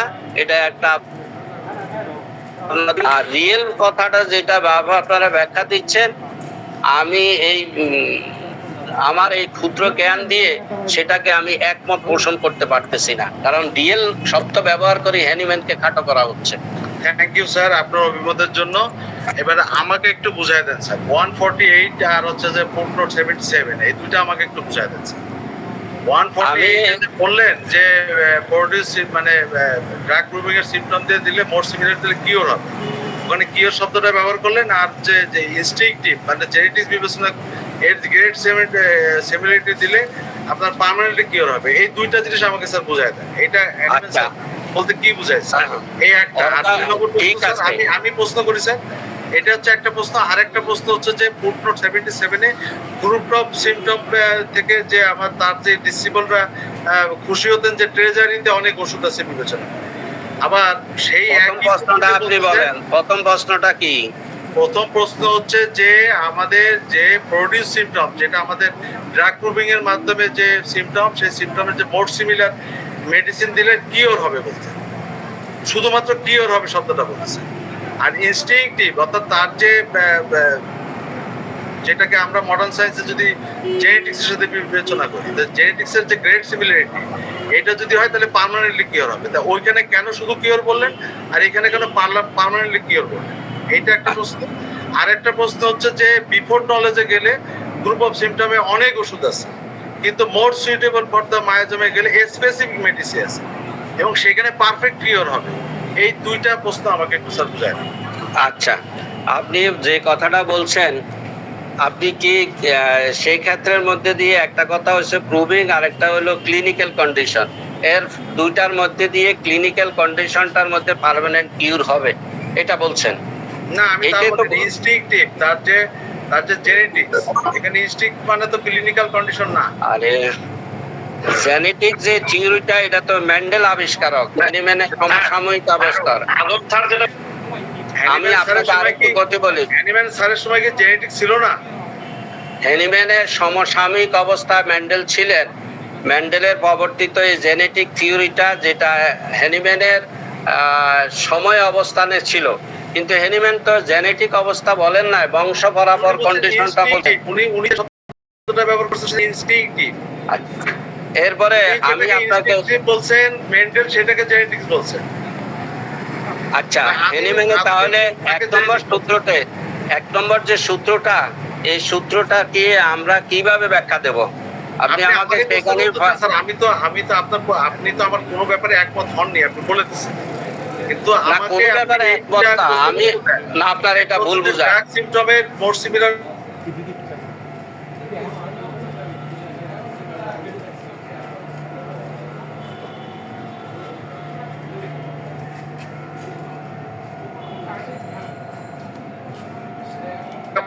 শিশুরা খুব খুশি হয়, ঠিক আছে, যেমন বাচ্চারা অনেক খেলনা পেলে খুব খুশি হয়।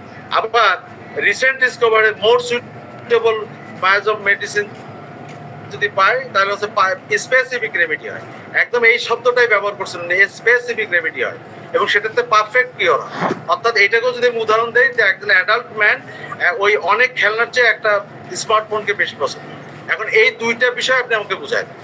আচ্ছা, আমি আপনার সাথে আমার বুঝটা কতটুক আমি আপনাকে বুঝাচ্ছি।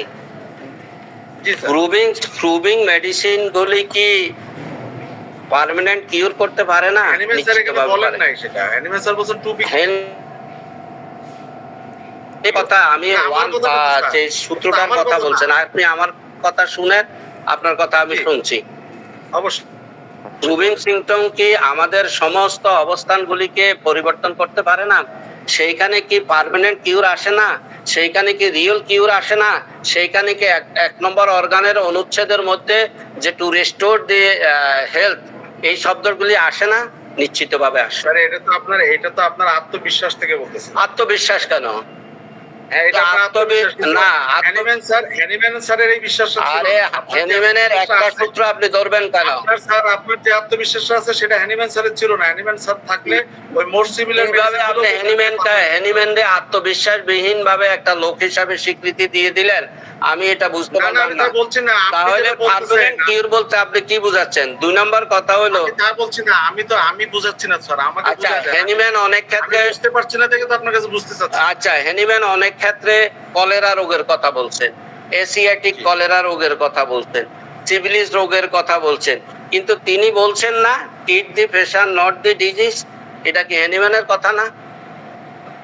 এটা তো স্যার, আমি হ্যানিম্যানের তো কথা। ওই শুনেন, ওই প্রশ্নটা যাচ্ছি না, এরপরে স্যার। আমার কথাটা আমি সেটা যে প্রশ্ন প্রাসঙ্গিক করছি, ভাবে সেই আসতেছি প্রশ্নের উত্তরটা দিয়ে দিলে তো আমি খুশি হব। না। আমি ওটা আপনি মূল পয়েন্টে আলোচনা করুন।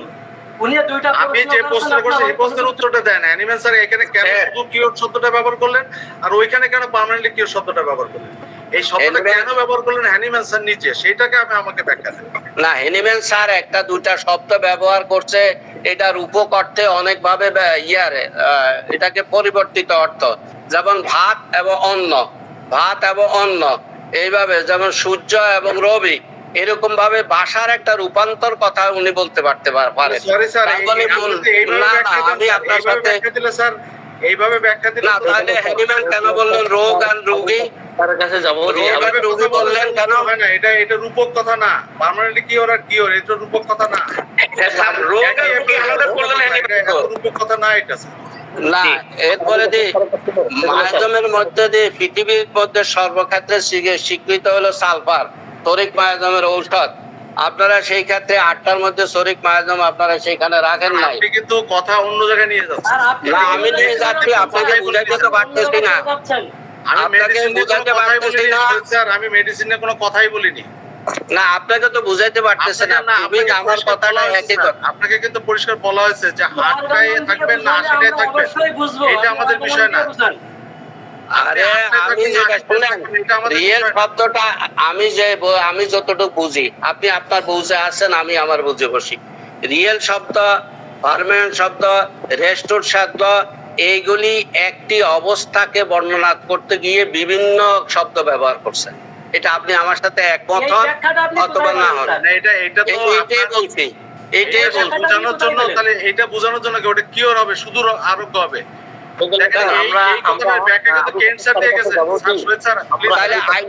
আইডেল কিউর বলতে আপনি কি বুঝাবেন? স্যার আমি বলি, আমি হ্যানিম্যান তো আইডেল কিউর, আপনি রিয়েল শব্দটা নিছেন, এখানে আইডেল শব্দটা নিলেন না কেন? স্যার আপনি আরেক জায়গায় নিয়ে যাচ্ছেন কথাগুলো। না, আমি যাব না কেন? আপনি এক শব্দের উপরে থাকতেছেন, আপনি সেখানে যাব না কেন? Sir let me finish. আপনার এই যে 148 এর উত্তর কেন্ট স্যার দিয়ে গেছে, ফিলোসফি 23 পাতায় দেখবেন কেন্ট স্যার দিয়ে গেছেন, বলছেন যে prescribing for the result of disease causes change in the result of disease, মানে রেজাল্ট অফ ডিজিজ চেঞ্জ হবে but not in the sickness except two হারি ইটস প্রোগ্রেস। আপনি যদি প্রডিউস সিমটমের পরে যদি করেন তাহলে রেজাল্ট অফ ডিজিজ চিকিৎসা করা হবে, তাতে কিওর হবে, বাট হারি ইটস প্রোগ্রেস হবে যদি তার ইনস্টিংক্টিভকে যদি বিবেচনা করে বা তার সিকনেসকে যদি বিবেচনা করে চিকিৎসা না করেন।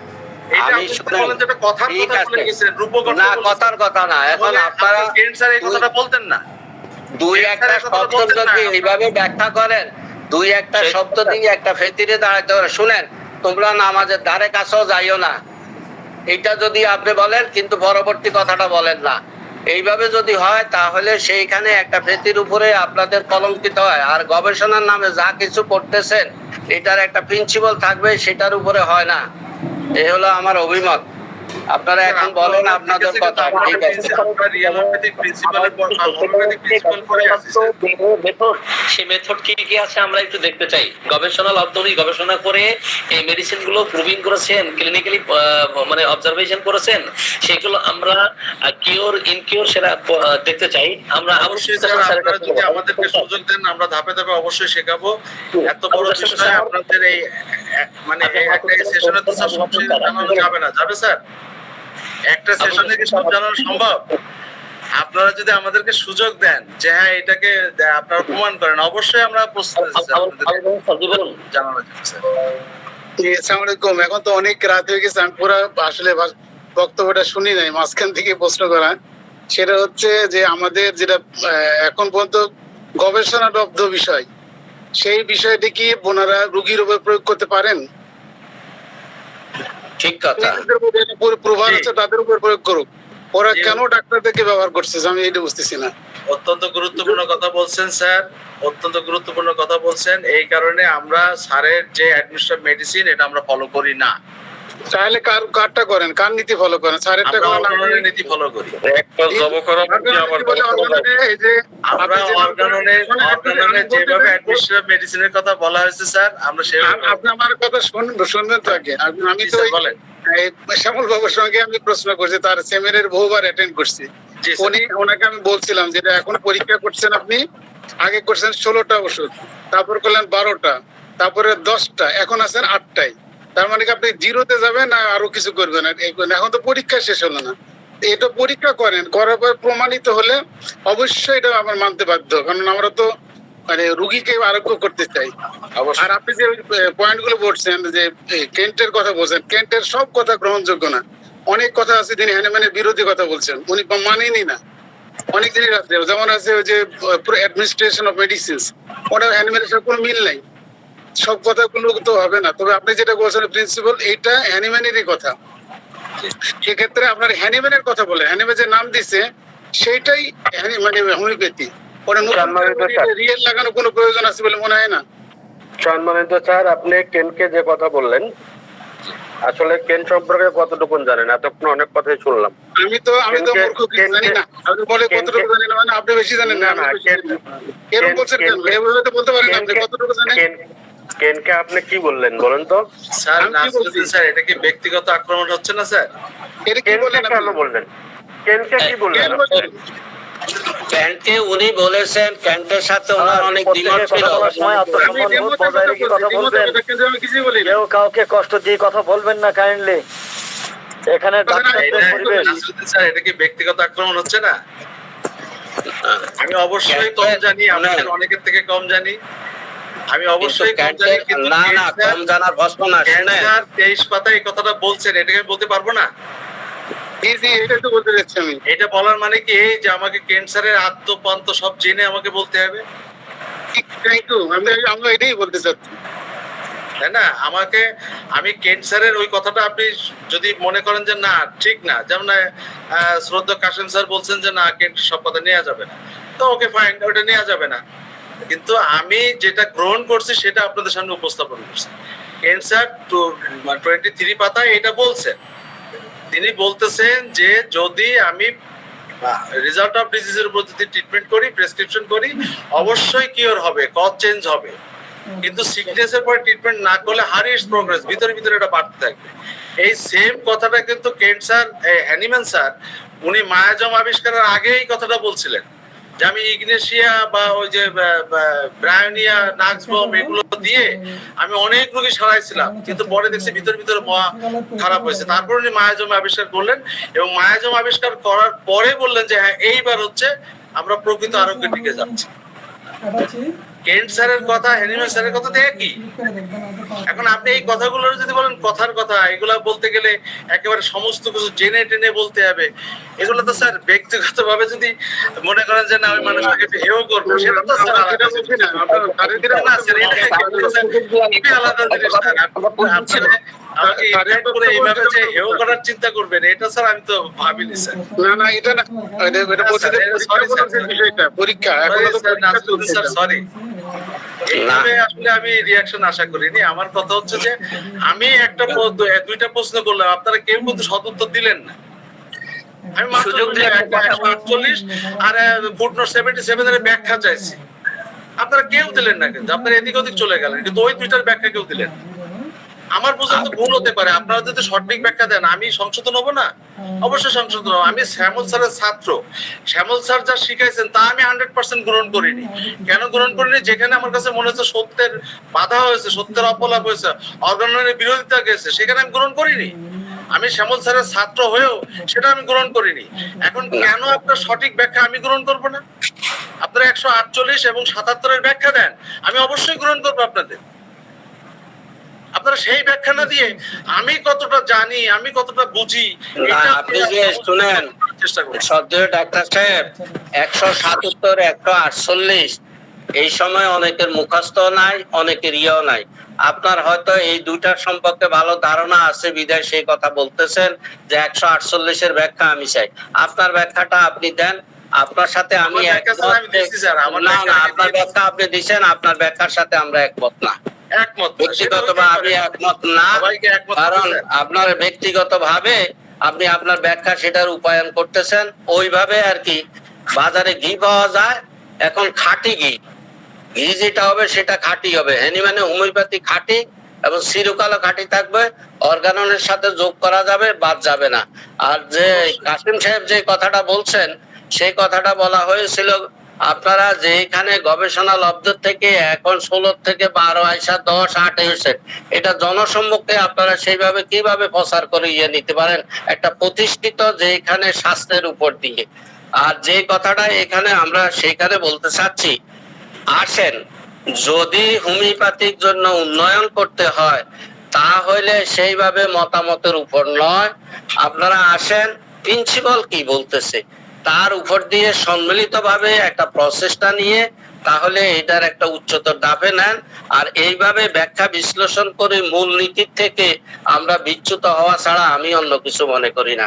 আল্লাহ হাফেজ। Thank you sir. তাহলে আমাকে একটু অ্যাডভাইস দেন যে আমরা কোথায় কোথায় কোন কোন জায়গায় বিচ্যুত হচ্ছে প্রিন্সিপাল থেকে, এটা অ্যাডভাইস দিলে স্যার আমরা সংশোধন হবো স্যার।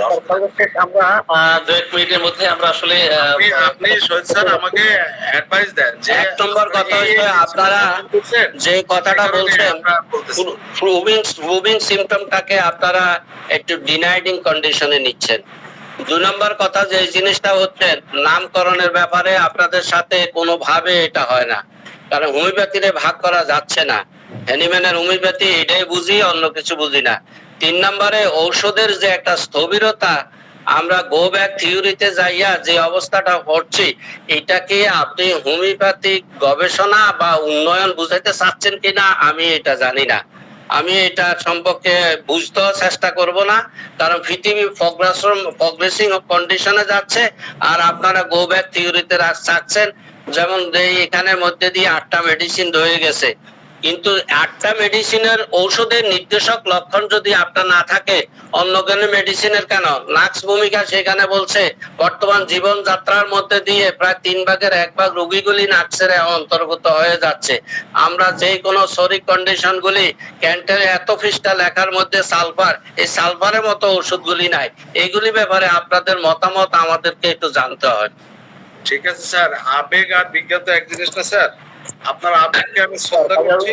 না আবেগ না, আমি বিজ্ঞানবিহীন ভাবে কোন কথাটা বলছি, এটা আপনার আবেগকে আমি শ্রদ্ধা করছি। আপনার আবেগ না, আবেগ না, বিজ্ঞানবিহীন ভাবে কোন কথাটা বলছি, বিজ্ঞান প্রসারিত। আপনারা বিকে সরকারকে তো পড়াইছেন স্যার আমাদের গো ব্যাক থিওরিতে সরকারকে তো স্যার শুনেন, কোন থিওরি হেরিম্যান বলে না মায়োজন এবং জেনেটিক ফ্যামিলি হিস্ট্রি ছাড়া কোনো ঔষধ দেওয়া যাবে না।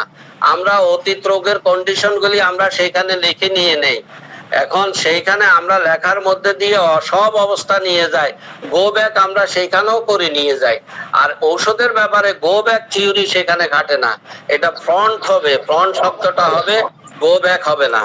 আর আপনারা যে কথা বুঝছেন মায়াজম আমরা স্বীকার করি, প্রয়োগ করি এবং উত্তরাধিকারী সূত্রে পিতার সম্পত্তি ছেলে পাচ্ছে, এটাও আমরা স্বীকার করি, সবকিছুই স্বীকার করি। ক্লাসিক্যাল হোমিওপ্যাথ যারা বা হ্যানিম্যানের আদর্শ বর্ণিত এখানে গবেষণার যে বস্তুগুলি আপনারা সেটা আমাদেরকে একটু প্রকাশ করে আর একটু ক্লিয়ার করতে চেষ্টা করি।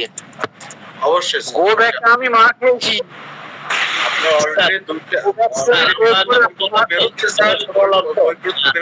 এগুলা তো গবেষণা থেকে আসছে, সেগুলো বলবেন স্যার। আমি স্যার নাসিরউদ্দিন স্যারকে একটু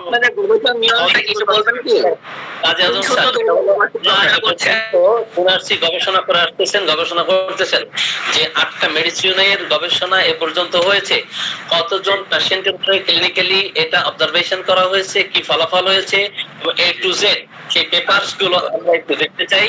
এবং এই ধরনের মানে অথেন্টিক এই 8টা মেডিসিনের অথেন্টিসিটি, নতুন করে ক্লিনিক্যাল অবজারভেশন কি পাওয়া গেছে, এটা তথ্যপত্র, এটা আমরা একটু জানতে চাই, সেই পেপারস গুলো একটু দেখতে চাই।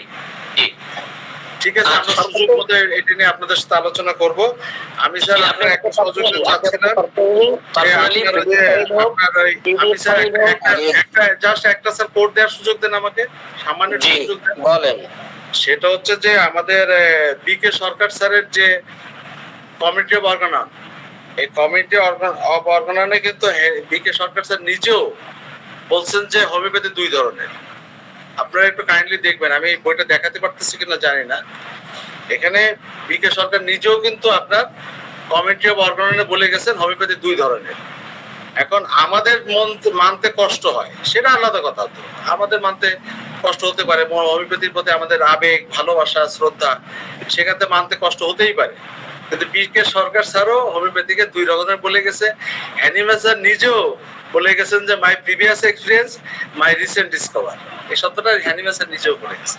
তো সরি স্যার, আমার এই পর্যন্ত আলোচনা ছিল, এবং আপনারা যদি কখনো ভবিষ্যতে সুযোগ দেন, আমি চেষ্টা করব আপনাদের কাছে যে নাসিরুদ্দিন স্যার যেটা বলছেন যে ক্লিনিক্যাল যে এক্সপেরিয়েন্স পাঠালে আমি সবাইকে দিয়ে দিব। আপনি আমাকে সবাই একটা কথা বলি শুনেন, আমি এখানে I can not do my practice without ipecac, ক্যান্টের কথা যাকে আমরা হ্যানিম্যানের পরে বলি দিই। তো সেই ক্ষেত্রের মধ্যে যদি ক্যান্টের মতো একটা লোক এখানে বলে I can not do my practice without ipecac, সেখানে আপনারা দেখে নিন ইংলিশ ভার্সনে এই শব্দটা লেখা আছে। আমি আমার চিকিৎসাটা করতে পারতাম না যদি ইফিকাক না থাকতো। তাহলে আপনারা এই যে গো ব্যাক থিওরিতে ক্যান্টের মতো থেকে তো আরো বেশি গবেষক কিনা, এটাও আমাদেরকে একটু জানাইয়েন। স্যার কেন্ট যেমন ওই কথাটা বলছে, স্যার তো কেন্ট ছাড়িতে বলছেন রিয়েল হোমিওপ্যাথির কথা। রিয়েল হোমিওপ্যাথি এটা বুঝায় নাই, বুঝাইছে ওদের সাথে যারা মিশ্রপ্যাথি করে, যারা একের পর এক ওষুধ প্রয়োগ করে, এবং যারা উইদাউট সেটা করে এটাকে। এখন আপনি যদি এইভাবে ব্যাখ্যা করেন তাহলে আপনার ব্যাখ্যা আপনি থাকবেন। রিয়েল হোমিওপ্যাথি বলছে যে জিনিসটা এটা ঔষধে বলছে কেন, এটা একটা শব্দের উপর দিয়ে কোনো প্যাথি নির্ভর করে না। ইফিকাক মানলেন, ইফিকাক যখন মানলেন ভালো কথা, আমরা ইফিকাক মানি। মানলে আপনার সপ্তাহের মধ্যে নাই কেন, আপনার 8টা ওষুধের মধ্যে নাই কেন ইফিকাক নাই? আপনি ক্যাম্পের মধ্যে মানি গেলেন আর বললেন যে Marshall is the mainly a glandular medicine, Marshall chapter খুললেন। আপনি ক্যান্টের মানেন, কিন্তু তার এই কোটেশন একটা শব্দ ক্যান্টের মানি গেলেন, কিন্তু তার অজস্র কোটেশন গুলি সেইখানের মধ্যে দিয়ে আপনি মানতেছেন না। তো এটা কোন দেশে ক্যান্টের প্রতি শ্রদ্ধা আমার বুঝে আসে না। স্যার আমি একটা কথা একটু সংযোজন করতে চাচ্ছি, সেটা হচ্ছে একজন গবেষকের গবেষণা জীবনটা সেইটা বেশি প্রাধান্য পায় আর শেষের জীবনটা বেশি প্রাধান্য পায়। কেন্ট স্যার যেমন শেষের জীবনে এসে বলেছেন prescribing for the result of the disease causes changes in the result of the disease but not in the sickness except two হারি ইটস প্রোগ্রেস। অর্থাৎ আপনি ডিজিজ একে ওষুধ প্রেসক্রিপশন করেন তো ওই কষ্টকর উপসর্গ উপশমিত হবে বটে, কিন্তু সিকনেসটা বেড়ে যাবে। তো আপনি একটা মেডিসিনের কথা বলছেন, আর এটা তো ওনার ফিলোসফির একটা বড় কোটেশন। আপনি কোনটাকে বেশি গুরুত্ব দেবেন? সাথে সাথে হ্যানিম্যান স্যার যখন 6ষ্ঠ সংস্করণের প্রবর্তন করলেন, ওখানে কিন্তু বলেছেন যে আমার বিফোর এক্সপিরিয়েন্স রিসেন্টলি ডিসকভার। আপনি বিফোর এক্সপিরিয়েন্সকে বেশি গুরুত্ব না রিসেন্ট ডিসকভারকে বেশি গুরুত্ব দেবেন? তো যাই হোক, ঠিক আছে, এই এক শব্দে শেষ করে দিচ্ছি। প্রাইমারি এক্সপেরিয়েন্স যেটা, আর সেকেন্ডারি বলেন লাস্ট স্টেজে আসা যে এক্সপেরিয়েন্সটা আছে ওটার গভীরতা অনেক বেশি, এটা প্রত্যেক মানুষের। এখন এখানে যে এই যে হ্যানিম্যান তাহলে এক্সপেরিয়েন্স করতে গিয়ে সাইনা নিয়ে তো বসে থাকতেন। লাস্ট পয়েন্টে আইসা ঠিকমতো ভাবে 99টা কেন ওষুধ প্রুভ করলেন স্যার? লাস্ট পয়েন্টে আইসা স্যার এখনো কিন্তু মেডিসিনের আলোচনায় যায়নি, আমরা শুধুমাত্র মায়াজম আর প্রিন্সিপাল নিয়ে কথা বলছি। মেডিসিনে যখন প্রিন্সিপাল নিয়ে কথা বলছেন না, আপনারা অপিনিয়ন নিয়ে কথা বলছেন। অপিনিয়ন স্যার আমার মনে হয় নাসির অনেক রাত হয়ে গেছে স্যার, আমি ওখানে অনেক আজকে আমরা স্যার আমাকে আর 1 সেকেন্ড 5 সেকেন্ড টাইম দিন। এটা হচ্ছে যে আজম অন্যান্য স্যারেরা যে বিশেষ গুরুত্বপূর্ণ আলোচনা করলেন, এখান থেকে আমার মনে হয় আমার জীবনে যতগুলো ক্লাস করেছি তার শ্রেষ্ঠ শিক্ষাটা আজ আমি পেয়েছি। আর এই যে বড় বড় ডাক্তাররা অ্যাভেজ করেন, এখান থেকে কিন্তু অনেক কিছু শেখার থাকে যা আমার নিজের জীবনে আমি আজ অর্জন করলাম। তো আমার মনে হয় কোনো একটা প্যাথি নিয়ে যখন বার্গেনিং হয় বা কোনো একটা মেথড যখন তুলে ধরায়, সেটা কিন্তু 1 ঘন্টা বা আধা ঘন্টায় বলা সম্ভব হয় না।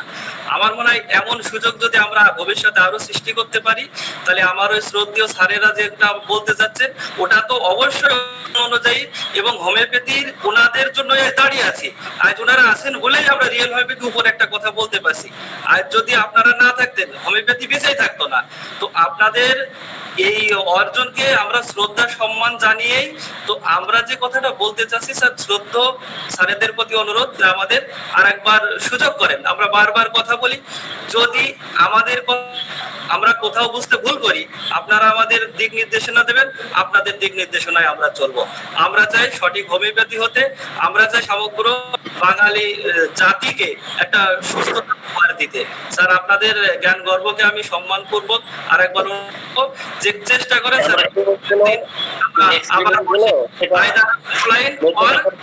অনলাইন। Thank you sir. আমি একটা মিনিট বলতে চাই স্যার। আমার কথা নিব না। তো সেটা হলো আমরা এতক্ষণ অনেক আলোচনা করেছি, অলরেডি 11টা বেজে গেছে।